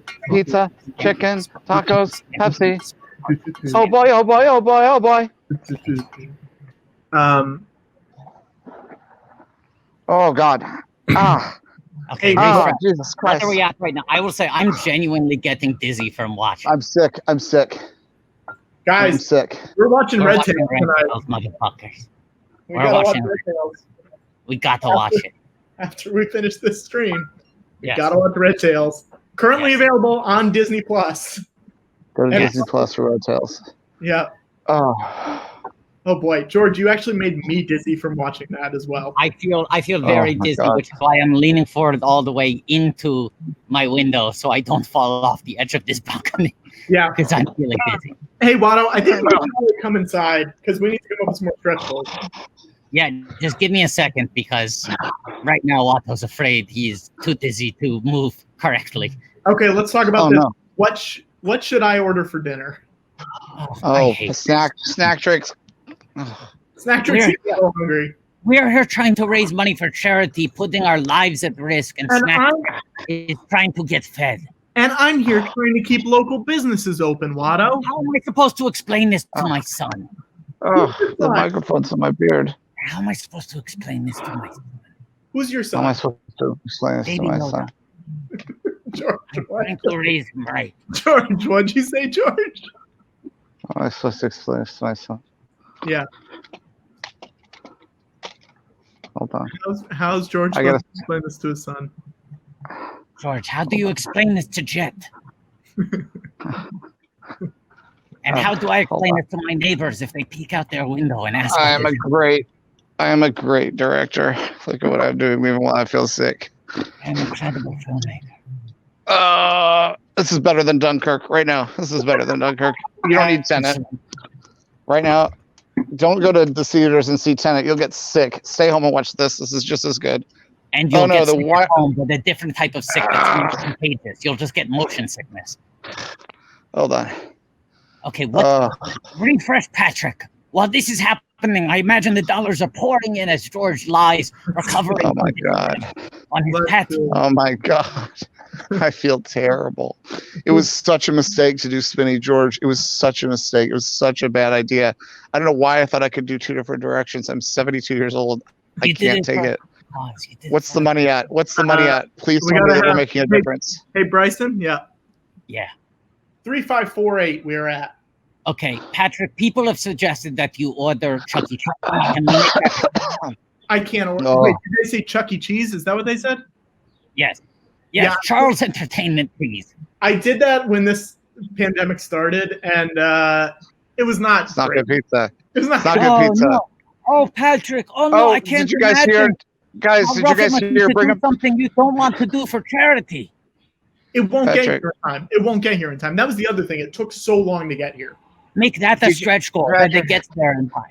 Patrick, did you see the news story? Watto, did you see the news story that there's an AI that's making pizzas now? And did you know that was the original? That was like a whole subplot in Attack of the Clones, and we cut it out, and now it's happening. Yes. It was originally called Attack of the Pizzones because it was about the robot making pizzones from Pizza Hut. You gotta kill your darlings when you're writing a script and making a movie, and that was one of them. I thought we want to that pizza that big factory with all of the drones, all the robots. Gotta be cool, be kind. They were making pizzas. Watto, what are the things called at like Ruby Tuesdays that they talk about it a lot on Doughboys? You can order. Oh, the Ziosks? The Zio. Attack of the Ziosks. Oh. George is coming up. God, George's camera work is really good this week. Oh, it's good camera. George is using his tripod as a selfie stick. It's much better than a selfie stick because you can adjust it. Yes. This is good camera. I mean, Sharpling. This is good camera. This is good camera. Watto is not physically possible. There is no way for him to crest. Oh no! Why am I doing it again? Also, this is look. I'll do the self suck. You want to throw it up? This is the only janitor that Watto has, but he will do a graphic self suck. Let's set up. Yeah. It feels bad to be alive. Feels Give bad. money. Give money. Okay. Patrick, put up the screen. Hold on. Ready? Here we go. At 3600, Watto will self suck his nose. Okay. Put it on there. We got to keep this thing moving. We can't lose momentum. Okay. Okay, Watto's gonna come inside now. You might lose video feed for a second as he tries to physically move. Watto's gonna come inside while he self sucks his nose. Yeah. All right.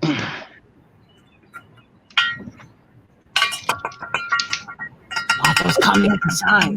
Watto, give him one more. Give him one more full round. One more full round. Watto's going inside. So tell him what you're doing, Watto. Promote the Raising Bitly. money for gay and lesbians living in a transgender society. G.L.I.T.S. But you're also. It's for the nurses and the first responders.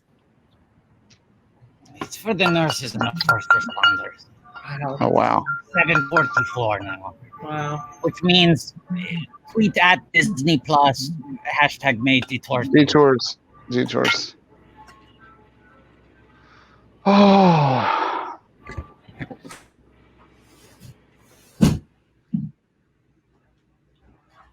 Oh. We lost Watto. That's okay. We can handle it. We can handle it? Okay. We can handle it. Wow. We're doing pretty good, George. We're doing pretty good. I mean, we are at. I think we're at our second highest already. Really? Yeah.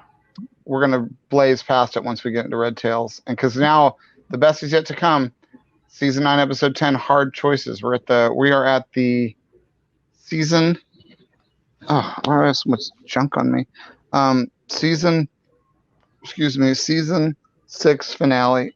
Yeah. Oh! Hold on. Hard choices. Hard choices.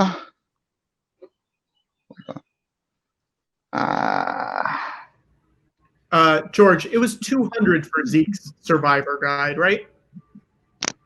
I'm not the bookkeeper for this. Okay, I believe it was. Someone just asked me. Ask the chat. Ask the chat. They know everything.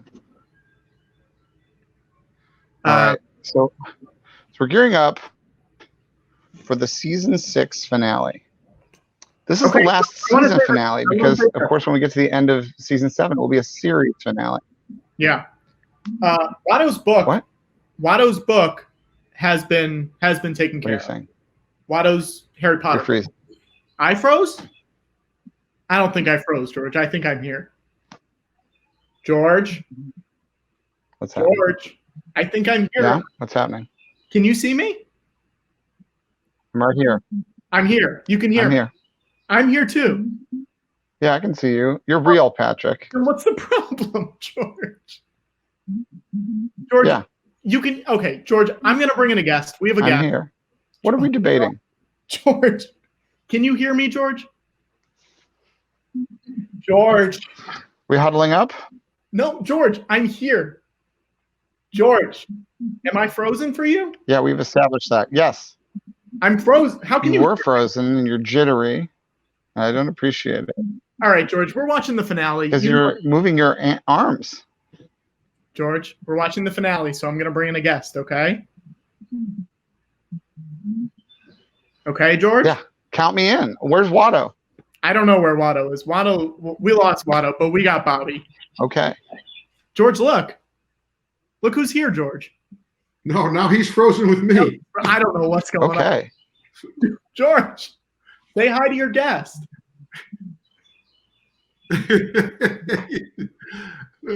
Bobby. There he is. I got to tell you. Where's Lucas? George, of course. What happened to you? I don't know what's going on. I'm saying hello, but I don't see him yet. I just see you. He's here. I'm here. You're here, Robert. I see you. How are you doing? I'm fine, thanks, Patrick. How are you? All I see is Patrick. All I see is you. Should I leave and come back? I'm going to leave and come back. Why don't you leave and come back? Hey, it's great to be here. Good to see you. We're doing pretty good fundraising wise. I want to get the new number. What do you got? We're at $3,598. So that is I think our second highest total. What was our highest? 4 or something? It was 4,476 was last week. Yeah. Yeah. Well, we were on one or two. Bobby, Watto, how are you? sorry, I was outdoors. I was clanging the pots for the hospital workers. Sure, a little bit sure. late. Yes, sure. But I went out onto my fire escape. What's happening? George, are you okay? I don't think. Something's happening with my connection. Oh, no, George. Now, is that the connection physical connection or just say, teleconnection? I'm okay. Arguably both, Bobby. You know what it is? It's 6 years of Arliss. You're going to be so happy. when this is Not. over. No, it's Something's not. wrong The Arliss with my the internet Arliss is a connection. breeze. I don't know what's Arliss- happening. The Arliss is a cakewalk. George and I have been really punishing ourselves this week to raise money. Oh, okay. I believe The that. Arliss is the easy part. It goes down smooth. Oh, hey, it's only 10 episodes this year, this season, next week, too. Quick one, yeah. Was that the creative decision or was that the business decision on the HBO part? Oh, no, it's always a business decision on HBO. Always. It was Look. always a business decision. It's the home box office. Well, I mean, we were always, stepchild there. I mean, I was happy to be on, Yeah. but we were not the hip show, and that was just the way it was, So, but we had some good time. There were some good actors we had in 6 and 7, really good. Yeah. I'll tell you what was a good story. We had an episode about a lesbian couple who wanted Arliss to be the sperm donor. The season premiere. That was the season premiere. Right. Yeah. So I think it's 601. Yes. Yeah. And when we shot the show, the woman we cast as the female tennis star, we kind of knew it. but I knew she was a Mexican soap opera player. Very beautiful woman. Well, the day we shoot in the house, suddenly all the housekeepers from the entire neighborhood showed up because she was a superstar in that world. Wow. And it was really cool to see, you know, it was culturally cool when everybody came over. Yeah. And she was very cool with them.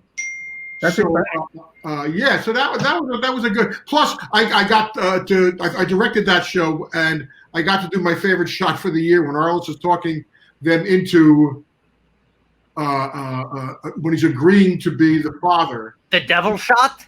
Yeah, in front of the fireplace. Yes, we talked about it for a while. We said this is some good directing.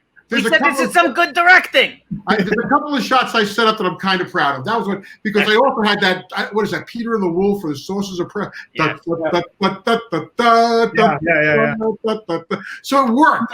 At least I thought, okay, this is visually interesting to me. You know, it was very dynamic and very fun. Yes, so I like this season. I liked it a lot. I had Charles Durning and Lou Diamond Phillips. Yeah. Yes. And here, let's start the finale just so we can. Yeah. All right, you ready, guys? Yeah. 1, 2. Oh, yes. Sorry, mine was auto playing because I was out on the balcony. Okay, ready? So I know where we are. Oh, sure. This is season 6. Hard choices. Okay, I am set up. Okay. Here, we'll restart it for our. Restart it? Yeah, we'll restart it. Okay. Bobby, when you're ready. I'm ready. Okay, let's start in 1, 2, 3. Oh, shit. Bobby! Okay, I gotta. When are you at 10? Tell me when you're at 10. Okay, hang on. And 10. That's good. Okay. Don't worry about it. We're close enough. Bobby, here's the question for you. We watched an episode this season where you kind of played with the format for the first time. Kirby was the narrator. It was his story that he Yeah. Tell us about that decision. I just thought there was it worked in the closing of the show. He had the central story. I thought it showed his character, and I just it was his story. I mean, it's the story. The story narrative is king. Yeah. Exactly.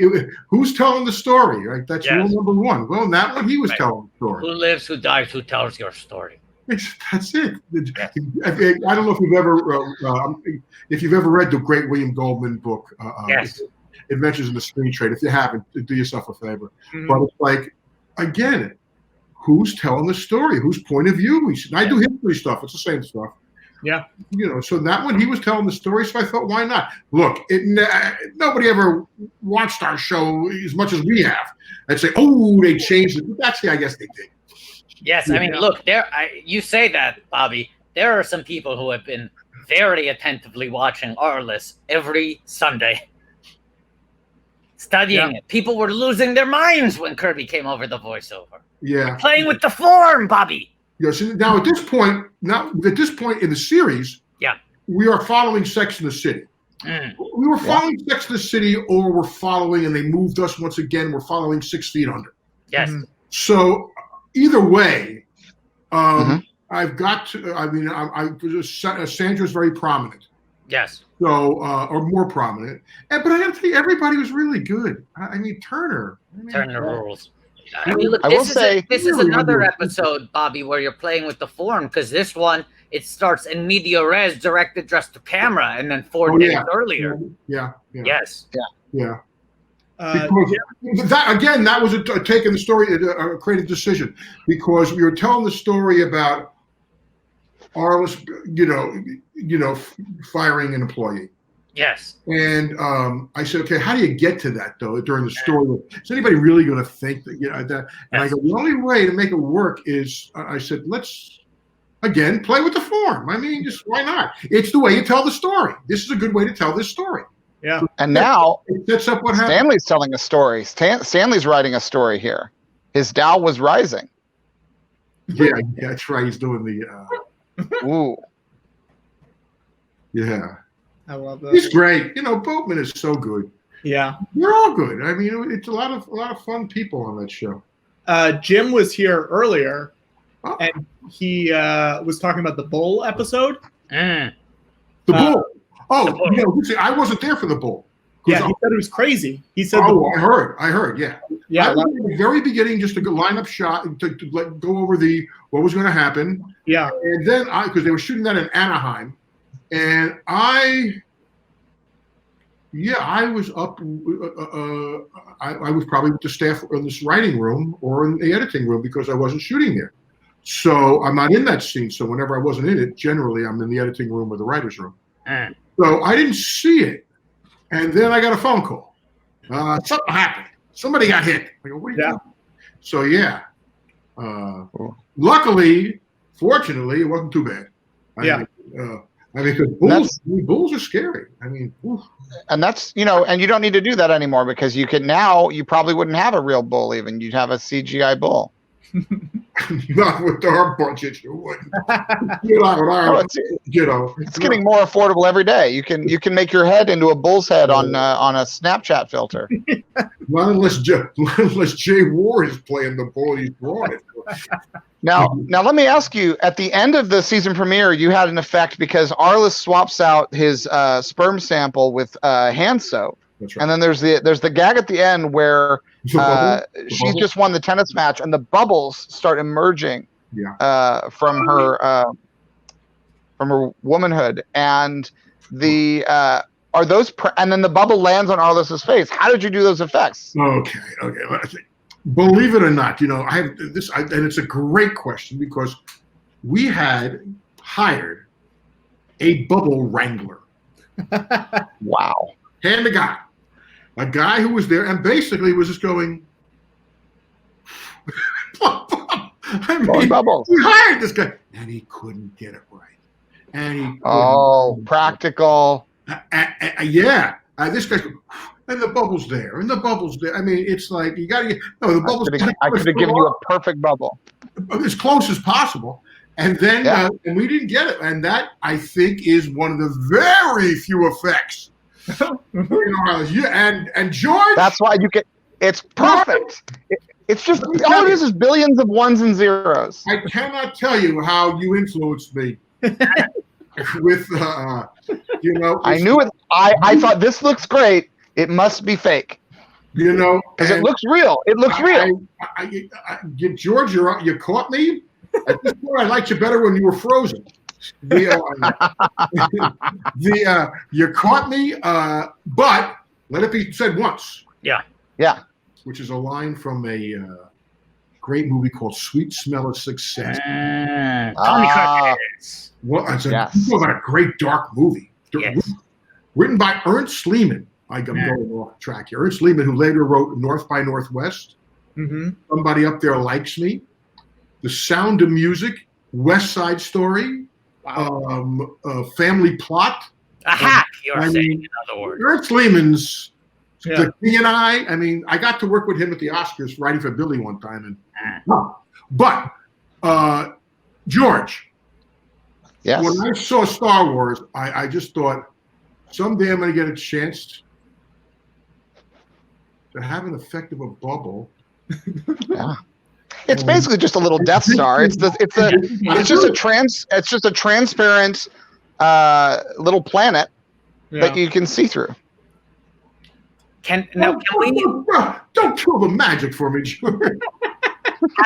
Patrick, can we refresh? Don't break the illusion, man. Well, we're all talking shop. We're craftsmen. We're talking shop. No, wait, Bobby, here's the question. The great Tom Sharpling is saying that WATTO should host an award show. If WATTO got hired to host the AVN Awards, would you help write The Room? You know what I'm saying? Like the way you used to work with Billy on the award shows. Would you write for WATTO if WATTO got hired? Here comes unhitness. What's the AVM Awards? What's AVM? AVM, I think, is adult video award, but it could be any award show. It could be any award show. If WATTO gets hired to host the Emmys, would you write? Of course. Thank God. Of course. I just want to love you. That's why we have you, because we know you would be here to help us. Now, Patrick, can we look at the stretch goals? Because I think we just passed a big one. I believe, yeah, Watto, I think we did. What happened? 3,800. Yeah. Okay. So Watto has the big one. I'll let Watto handle this.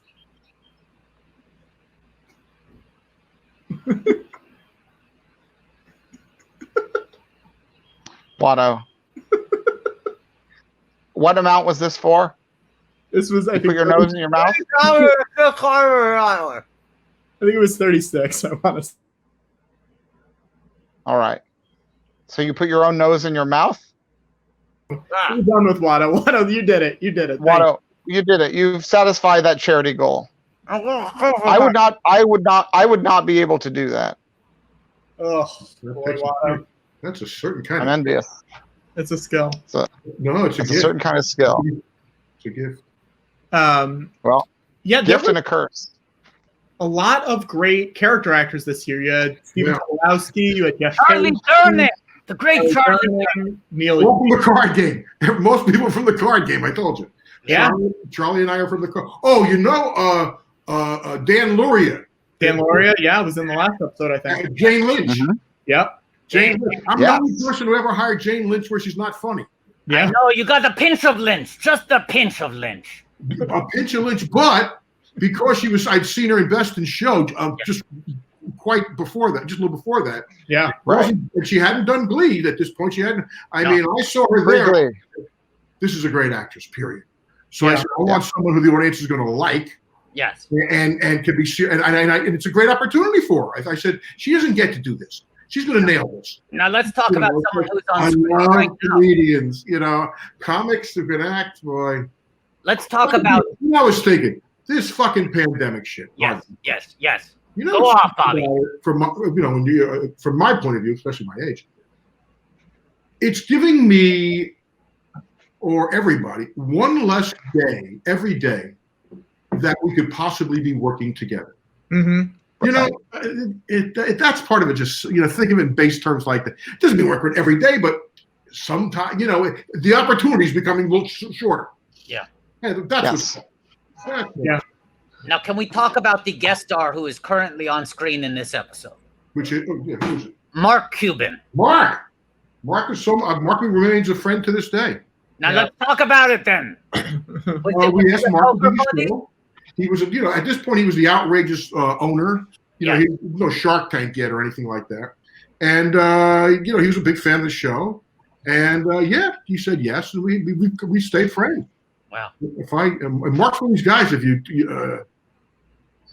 There's about three or four guys I know who are major. I put Mark in the major player.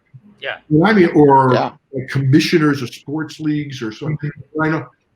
If I email or text them, within an hour, I got a reply.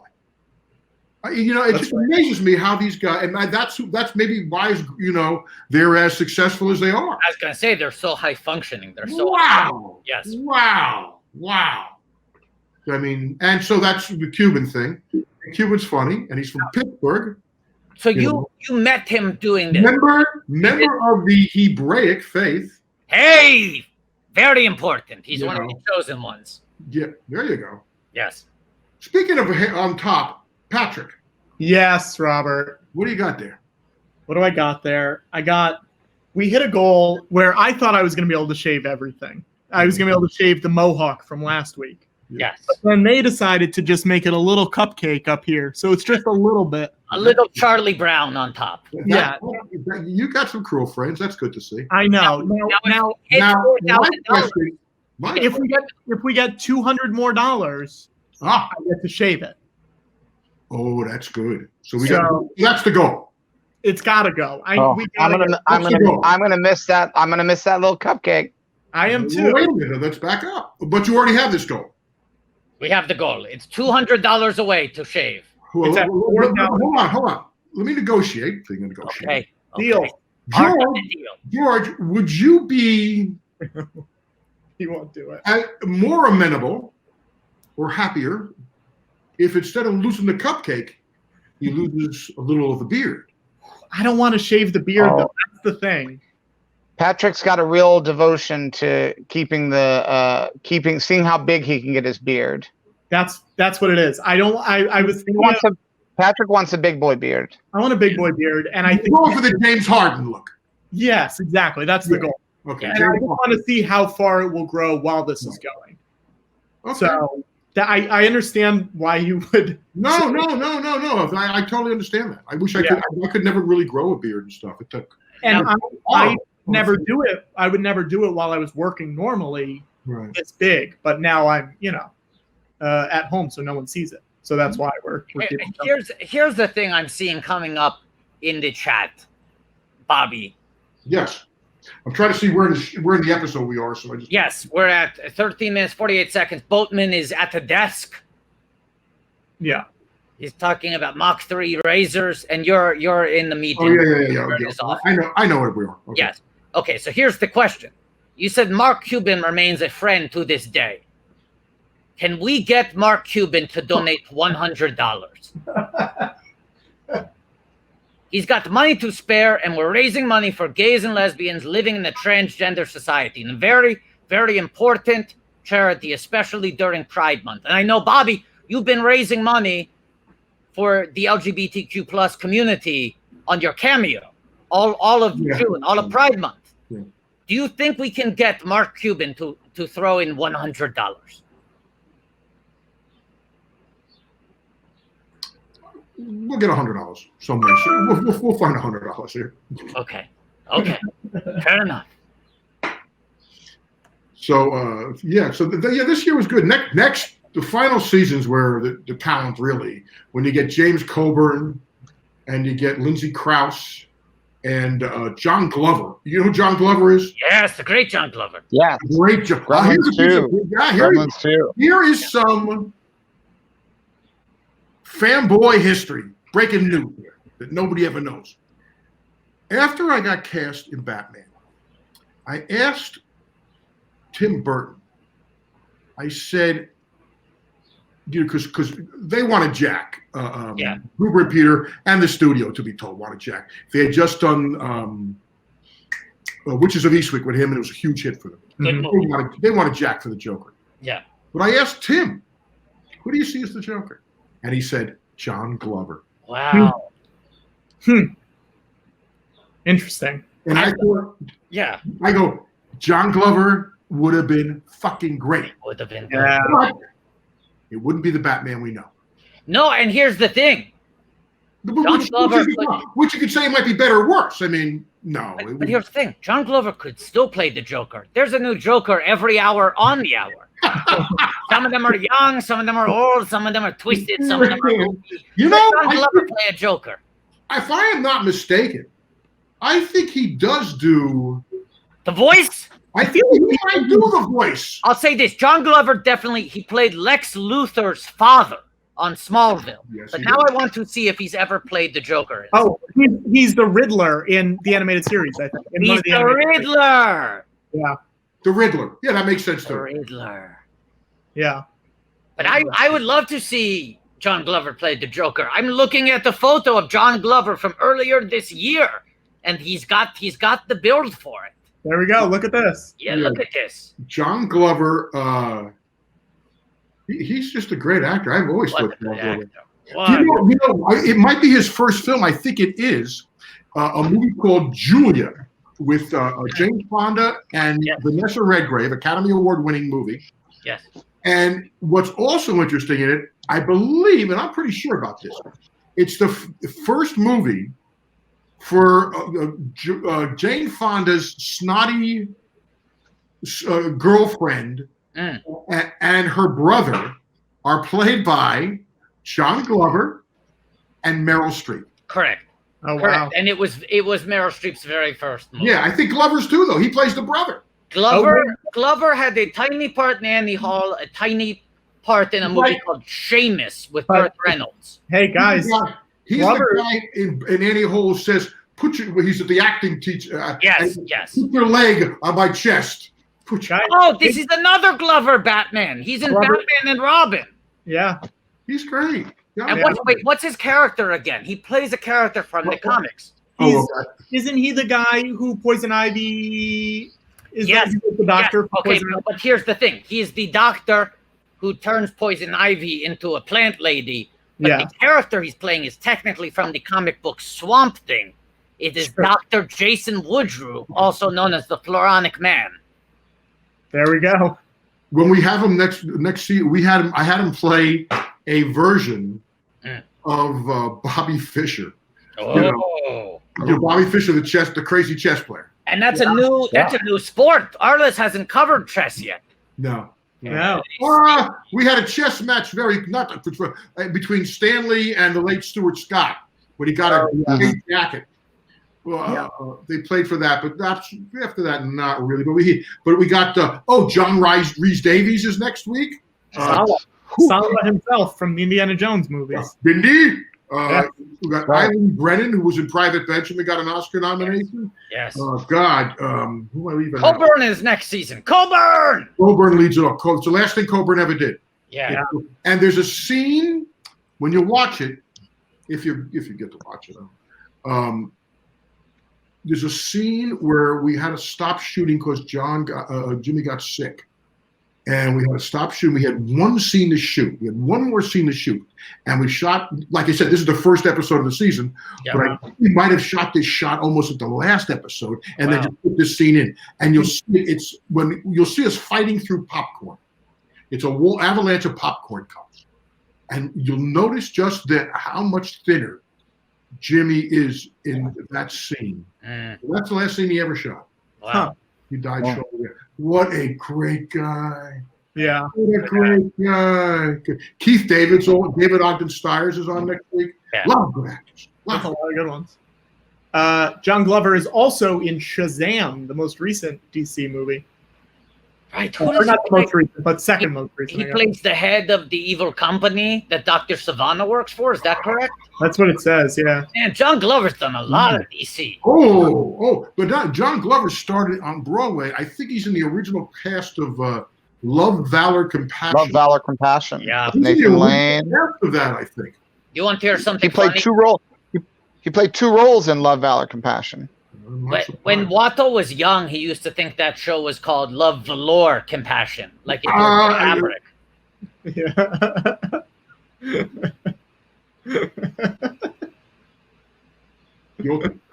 Glenn Fry's next week too. Glenn Fry, the heat is on. And that started a very long friendship and collaboration. So that's something else. That's exciting.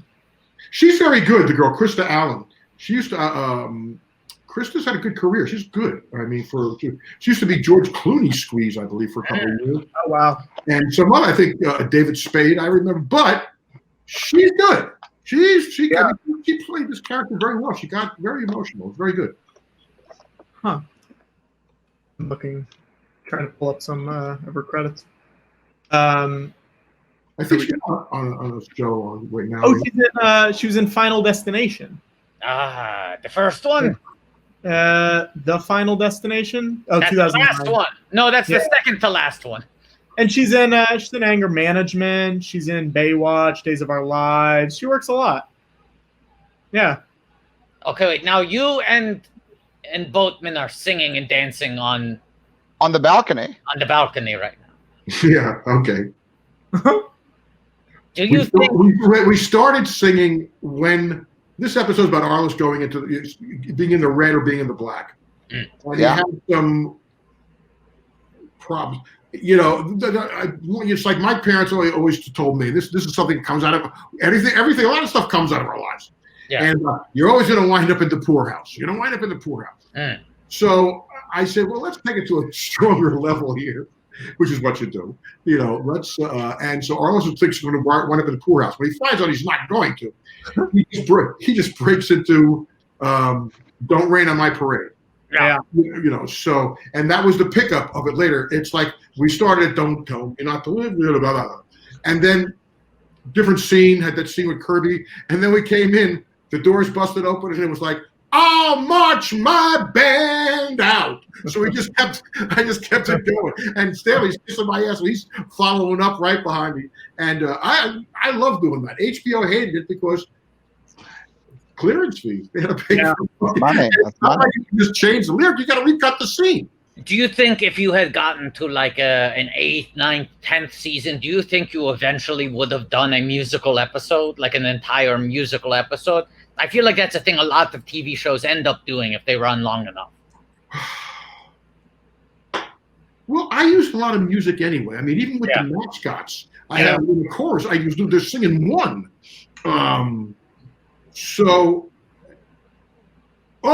Next week there's one about Arliss getting a gold record, and you got like an Elton John character who buys it. This is the gay ball player episode. Yeah, Billy Bean, who was the first gay ball player, talk about when the client wants to come out, and I have a scene where I said, "What's going to happen?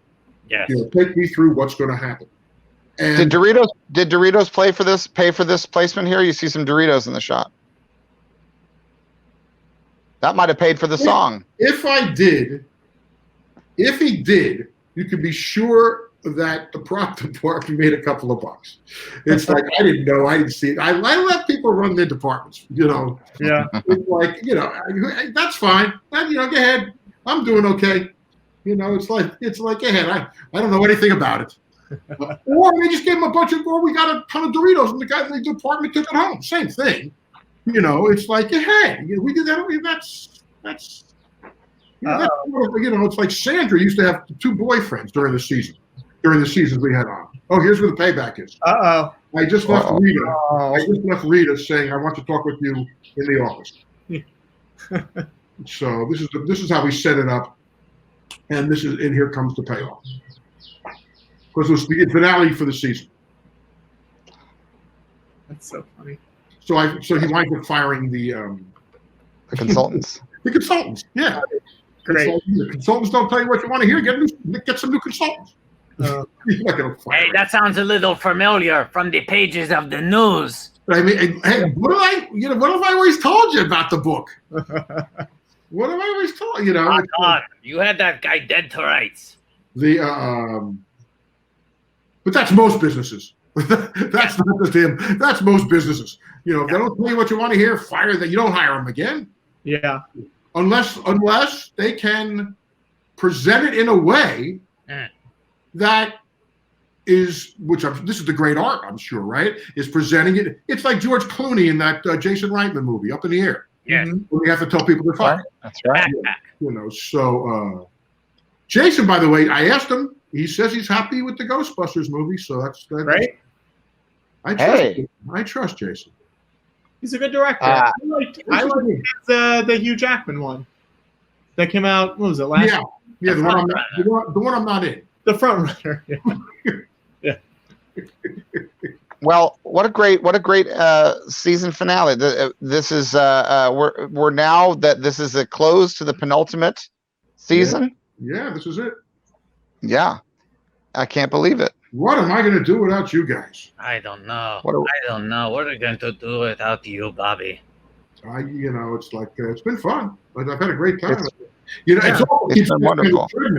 It gets because I have to watch the shows. Yes, that's right. That's right. Like 2 a day, so let's go. Can we refresh? Where are we at right now, Patrick? Can you? I believe we're at a similar number. We gotta shave that cupcake. I know we really do, guys. Can we really? Mark Cuban. Do you think we're gonna? How far are we from shaving that little cupcake? We're still at 3808. So guys, 3808, and what do we need to get to? 4,000? Yeah, we gotta shave this cupcake. I mean, I had said we needed to get to 5,000 before we shave it, and I think that's still. This is a bargain. 4,000. Robert, we did surpass a stretch goal where once we finish the finale and once we've chatted with you, we are going to watch a movie. Yeah. So people are going to watch a movie. So we still have time to get this $200.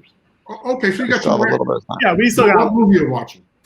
We're going to watch. Well, it's one of mine. We're going to watch Red Tails, which is a movie I produced about the Tuskegee Airmen, which is on Disney Plus. I know the film. Yeah. George, let me ask you a question. Sure. Do you think that movie, Red Tails? Yeah. Let me ask everybody there. Is that movie helped or hurt by so much CGI? Haven't seen it. Don't know yet. I also have not seen it. And I'll just answer. I'll answer for everyone. It's helped. It's helped. Well, It's helped. worthwhile, see? Yeah. That's quality film. Yeah. Yeah. Yeah. Okay. Is it on HBO Max or somewhere else? Disney Plus. It's on Disney Plus. No, I don't have this. And I think in the same way, I'll pose the question right back to you. Imagine you're filming your season 6 premiere, and you need those bubbles to emerge from the womanhood of that character, and the bubble land right on your face, and the frustration you felt when that bubble wrangler couldn't make it happen. Now imagine you're trying to stage World War II.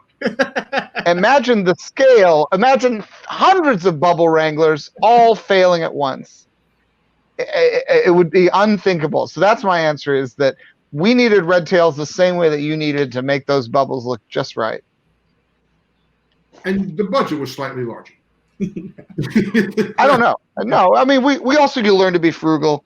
The great thing about a lot of digital technology is once you make certain advances, the savings really do add up, because instead of paying for 1,000 people to pretend to be an army, if you look at a movie like my buddy Steve made a movie, Empire of the Sun. If you look at the shots in that movie, huge stagings of dozens and hundreds of extras. Well, I can do that with a press a few buttons, and I can duplicate that now with CGI technology. Oh, so it was yeah. So expensive to develop, but then there's savings in the long run, because now people can do amazing. You could practically make Star Wars on your phone now. Yeah. Yeah. At what point? Okay. At what point? How far away? They're doing a Sopranos movie.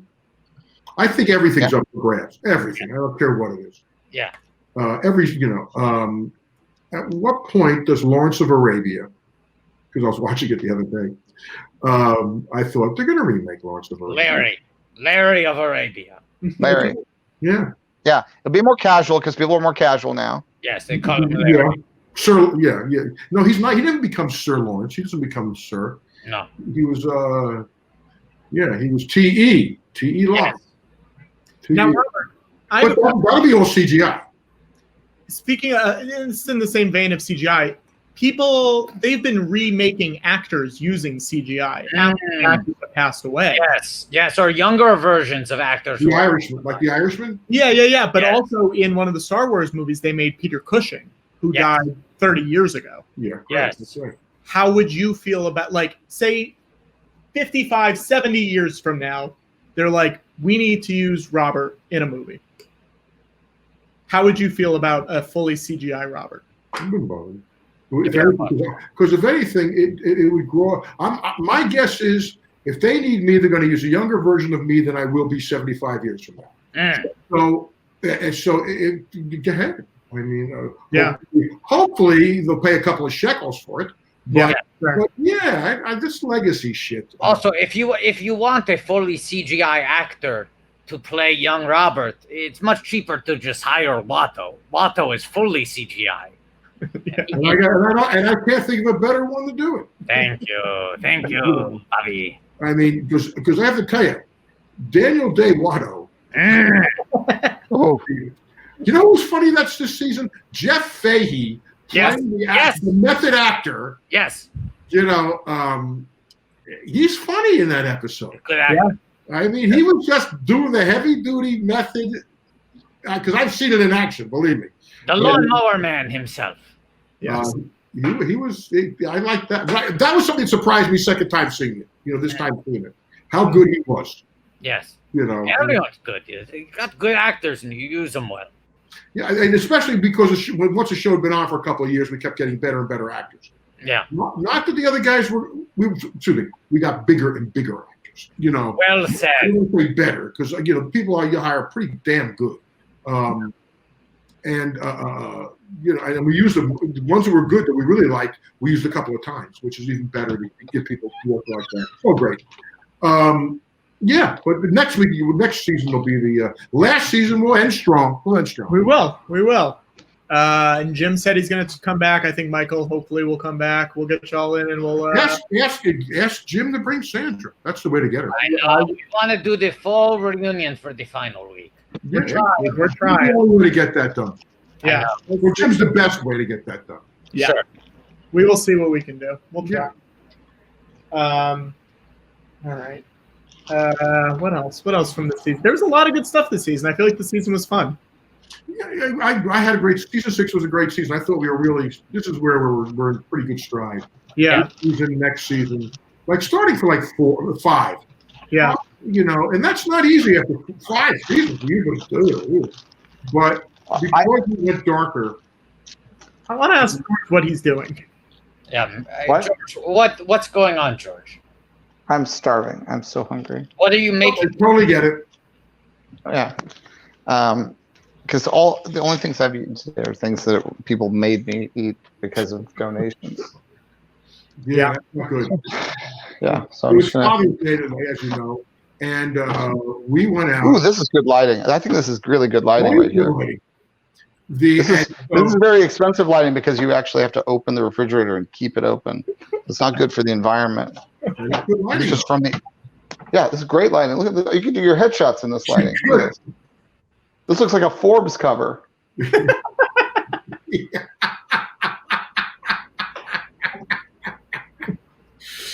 Oh man, look at that. I mean, who would have thought this is really good? Just a really good. I mean, don't tell anyone this because this is a very bad way to do photographs. If everyone starts opening up refrigerators in their photo studios, just to get that glamour lighting. So what are you going to have to eat? What are you going to eat? I'm going to make a ham sandwich. Okay. I imagine George's ham sandwich is very plain. I imagine it's ham, maybe cheese on bread. No, you've already gone too far. Yeah, just ham and cheese. Mayo? Nope. Wow. Is it just ham or is there bread? Yeah, there's bread. There's bread. Okay. Hold on. Just to revisit. Look at that lighting. Look at that lighting.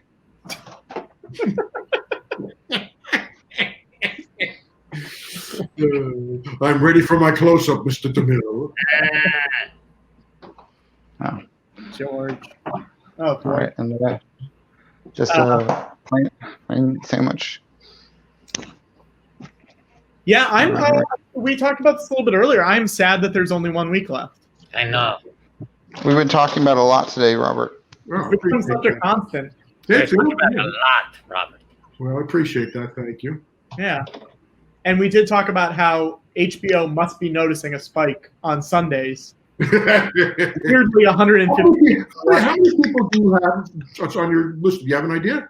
It's like 150, 200, somewhere around there. It usually hovers. So, and they're probably watching it along with you, right? So, I would say Yes. the majority of them are watching it. Yeah. well, they know something's going on. Yeah. And they're also going to see it stop after next week. Well, No, I actually don't think so. I actually think there's going to be because I think there are some people who are revisiting it, and there are some people who are new fans. And when I get hooked on a series, I will revisit it at various points. I know this isn't the last time I'll be watching. no. Yeah, because you were doing a show during this thing, so Yes. some of it, you'll see different things. By the way, you'll watch it again, you'll see when we were talking about, because you're doing a show, you can't, the attention span. I totally get it. That's a whole different thing. Yeah, so what are you going to do next? Have you figured it out? Well, we're going to do 1600 Penn, a one-season NBC sitcom set in the White House. Yeah. And then after that, we're going to try to do something closer to the format of our original live show, because the live show was more of a traditional talk show, a panel talk show, and not 8 hours long per week. Yeah. And then we didn't know how to do it virtually. It felt weird and awkward. So we started doing this watch along thing. And now we feel like we've gotten our sea legs. We're maybe ready to try to do more of a conventional talk show. Well, Bill Maher's doing his show. That's pretty much what you're talking about, the way he does it, right? Yeah. But we wanted to let all the other guys, the late night guys, do it first so they could work out the kinks before we step in. Like, let Maher and John Oliver and Jimmy Fallon and Jimmy Kimmel, let them make the mistakes, and then we'll come in once everything's been perfected. Also, Bobby, we've been really figuring out today because, we're sort of these watch-alongs have given us a chance to experiment visually and figure out how to do the show in a different way. Because you know, it was always a theater show. It was always about the live experience. Yes. And so I think we were initially thinking, well, to do it virtually is not, it's not going to be as fun. But then we've sort of allowed this experience to teach us new ways of doing the show, and to sort of using it as like a sandbox, kind of to experiment and find new things. So like even just visually, like we're able to do different things now than we were before. You know, your budget's getting bigger. Look at this. Look at this production value. I mean, this is you're not going to see this. You're not going to see this on Fallon. A shot like this takes a real filmmaker. George is an epic filmmaker. Oh well, yes. I mean, wow. And this is just me holding a tripod. That's all it is. Look at that. It does look cool, George. It really is. It really is. Well, I got it. It almost looks green. It's not. Well, I'll never tell. You should get that good lighting behind you. Yeah. Oh, yeah. We're going to be doing a lot of interviews from in front of the refrigerator. That's for certain. Yeah. You have to go walk for food. I might, if I do a monologue, maybe I'll just do it in front of the fridge like that. Oh, and we lost him. No. And George's Wi-Fi. Can we refresh? Have we gotten closer to the cupcake?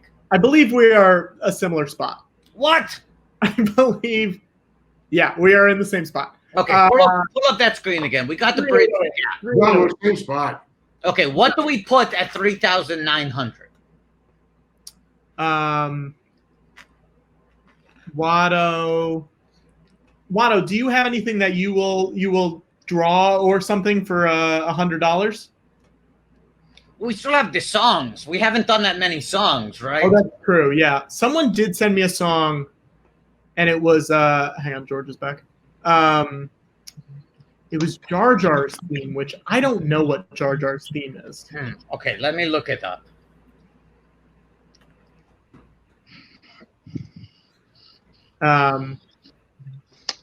Yeah, I don't know. We still have 2 hours, so I have faith that we'll. Yeah, you'll make that. Go on. Yeah. George, do you want to head back inside so we can? Yeah, start the movie. We got to start up When we start Red Tails? Yeah, that's a good shot, though.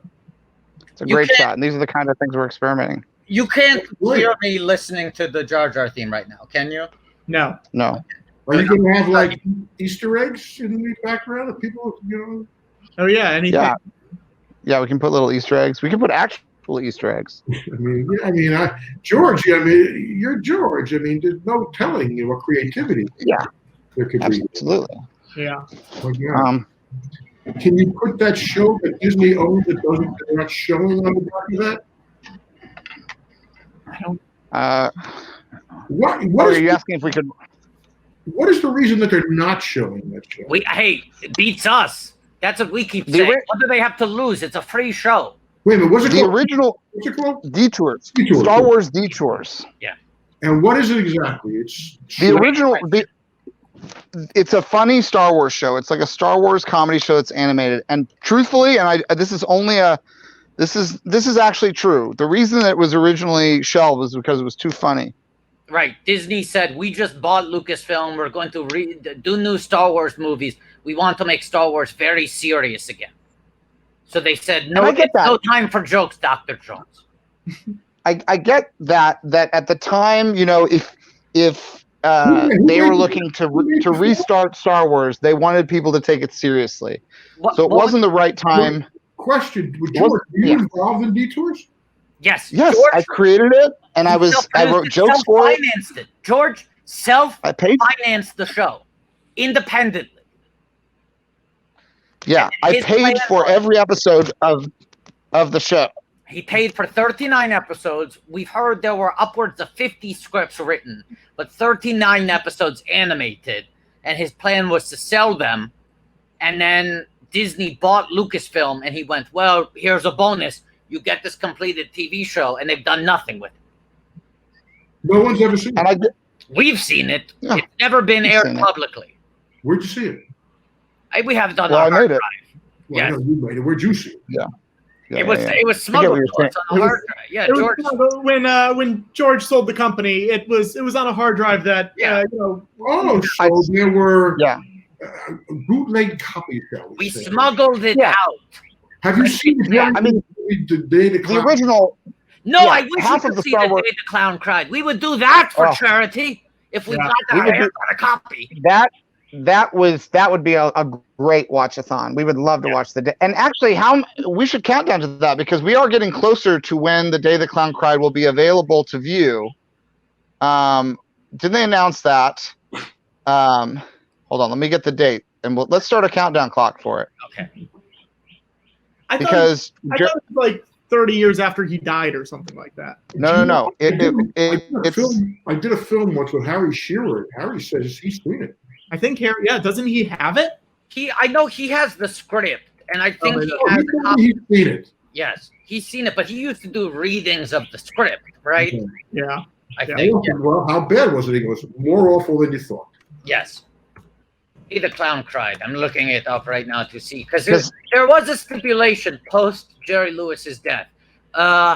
It repeatedly insisted it would never be released, but later donated an incomplete copy to the Library of Congress in 2015 under the stipulation it was not to be screened before June 2024.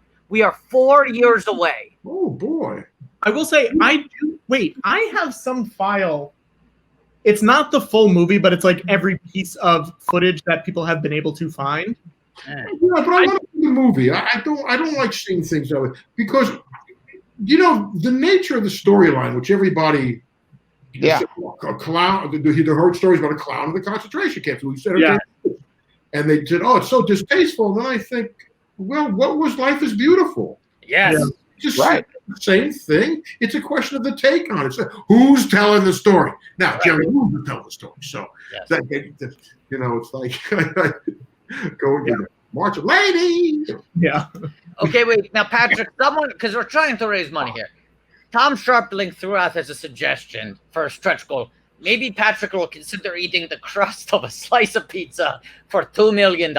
If we get to $2 million, will you you'll eat it? Yeah, sure. On camera. Yeah, sure. I will order a large pizza. I'll eat the whole pizza for $2 million, guys. No, let's not go that far. But a crust of one slice of pizza for $2 million. I should say my dinner is here, so I'm going to go get my dinner. Okay. Okay. I'll hang till he gets back. I appreciate it, Bobby. You're so sweet. You got to watch the movie. Yeah, we got to watch the movie. I've seen pieces. I don't know if I've ever seen the whole thing through. I've never seen it. I have to admit, George and I were in a fight when it came out. It's a great story. Yeah. I mean, the Tuskegee Airmen. Yeah. Is there one left there? I know one passed very recently. Living Tuskegee Airmen. Let me look it up.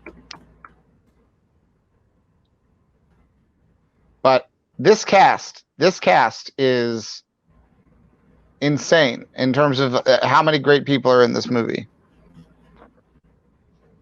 Now, what was George? Did he produce? He didn't direct this movie, did he? I did some second unit direction on it, but I didn't direct it. I think he did a little bit of ghost directing, but it was Lucasfilm, right? Yes. Yes. And entirely I was like by George. Yeah. I made it happen, but I was not the director of it. It was directed by Tony Hemingway. Okay. Yeah.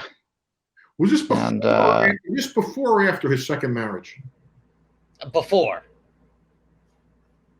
Because I think the second marriage happens maybe a year or two after. You were dating Melanie at the time, I believe. Yeah, Melody Hobson. But I think you had not yet put a ring on it.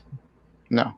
But it's like Beyonce says, if you like it, then you'd better put a ring on it. Right. If you like it, then you better put a ring on it. Right. If you like it, then you better put a ring on it. You did some soul searching, and you said, I think I like it. I knew that I liked it, so I thought I'd put a ring on it. You better put the ring on it. If you like it, then you'd better put a ring on it. George, who are your inspirations? Who are your people that you look for? Great question. Kurosawa was a big one. But really, like, there were so many, Frank Capra, all the greats, the you can see throughout my body of work, you know, all of the big filmmakers from Hitchcock to the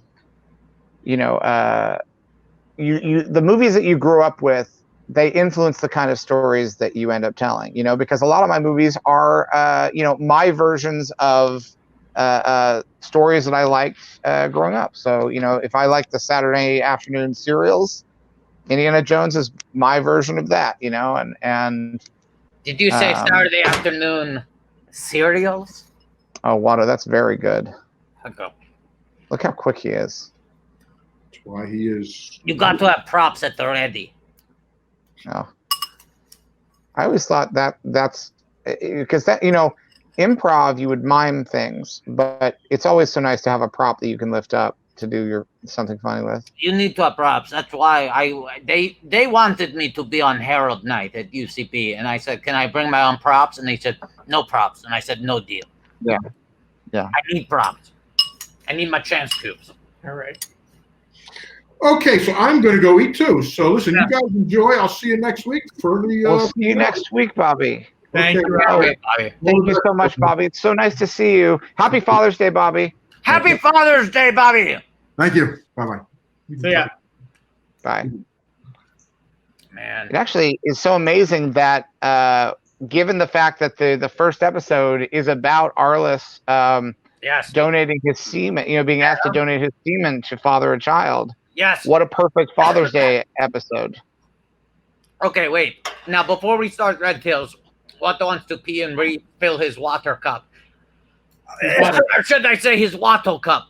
Have we made any movement? Can we set the goal for 3,900? Did we do it? We need to mind that gap in Lou style. We are up to.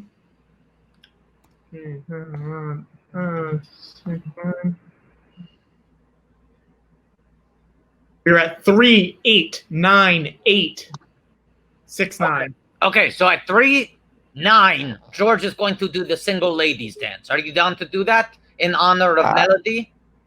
I'm not sure that I know how that dance goes.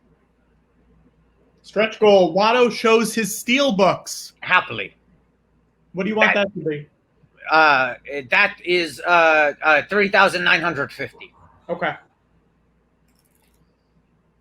The single ladies dance, I would say look it up on your laptop, but you don't have one. Like that? I don't have a laptop. Hat and then the legs.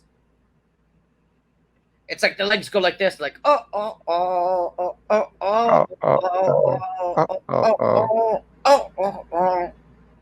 Does that make sense? All right, That makes sense. Go get ready so we can start this.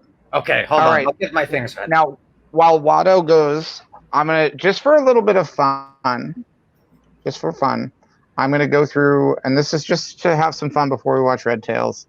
I'm going to go through very quickly some of the goofs from Red Tails that are listed on IMDb. All right, and this is going to be fun to look for some of these goofs. Yeah. Okay. Although the film opens with the title that says 1944, the song being played at the U.S. base is "It's Been a Long, Long Time," which was written by Jules Stein and Sammy Kahn to celebrate the war's end and not released until 1945. So that's the one goof that's very fun. The song is from the future. Wow. When Joe Lightning Little is being reprimanded by Colonel A.J. Bullard in his office, Joe is wearing his headgear. But when he steps out of the office, he's no longer wearing it. This is backwards. Army regulations state that when a soldier is outdoors, he's supposed to have his headgear on. He's then supposed to remove his headgear as soon as he steps indoors. So the headgear's on inside, and he takes it off outside. Should have it on outside. George, I do want to say, a shot of someone stepping out a door and walking out of a building, that feels like second unit. I'll never tell. Oh, wow. Okay. During the initial bombing run to Berlin, one of the bomber pilots says that engine number 3 is losing pressure. But when the shot goes to the plane's exterior, engine number 1 has stopped operating. The German antagonist Pretty Boy uses the wrong German term for fighter planes. He calls them Kämpfer, which would be the literal translation of fighters. Correct would be Jäger or Jagdflugzeuge. which translates into English hunter or hunting planes. The plural aircrafts is used where common usage would have been aircraft. That's one we can look for. Anytime they say aircrafts, we go, oh! They should be saying, bop, bop. That's what we'll do. Bop. When Marty comes running after checking on the burning plane to talk to Lightning, the plane number changes from A3 to A2. Wow. National insignia on the P-40s in the initial strafing sequences changes from early war, white star on blue circle, to late war, white bars added to sides of blue circle as the planes land. Now, George, do you think the 3 and the 2 were references to C-3PO and R2-D2? Yeah, that's my little joke. That's why you did it. In the closing scene, when Sophia is walking with her groceries, the wings she is wearing change from the left to the right side. So when Sophie's got the groceries, watch for those little wings to change. When that happens, I want everyone in the comments to comment, Sophie's got the groceries. Sophie's choice. When Cuba Gooding is using a map to explain an upcoming mission, he is using his pipe to point to the map. In the next shot, the pipe is suddenly in his mouth. During the review of gun camera footage of the train attack, Major Stantz lights his pipe with the flourish of his lighter, holding the pipe with his left hand. The cut to another camera has him holding the pipe with his right hand and his left in his pocket, and the other one's holding a peace sign. In the opening scene, the German flight leader is not wearing his oxygen mask throughout the entire battle. B-17 missions were routinely at altitudes of 25,000 feet. All the American characters are wearing masks. This is relevant to 2020.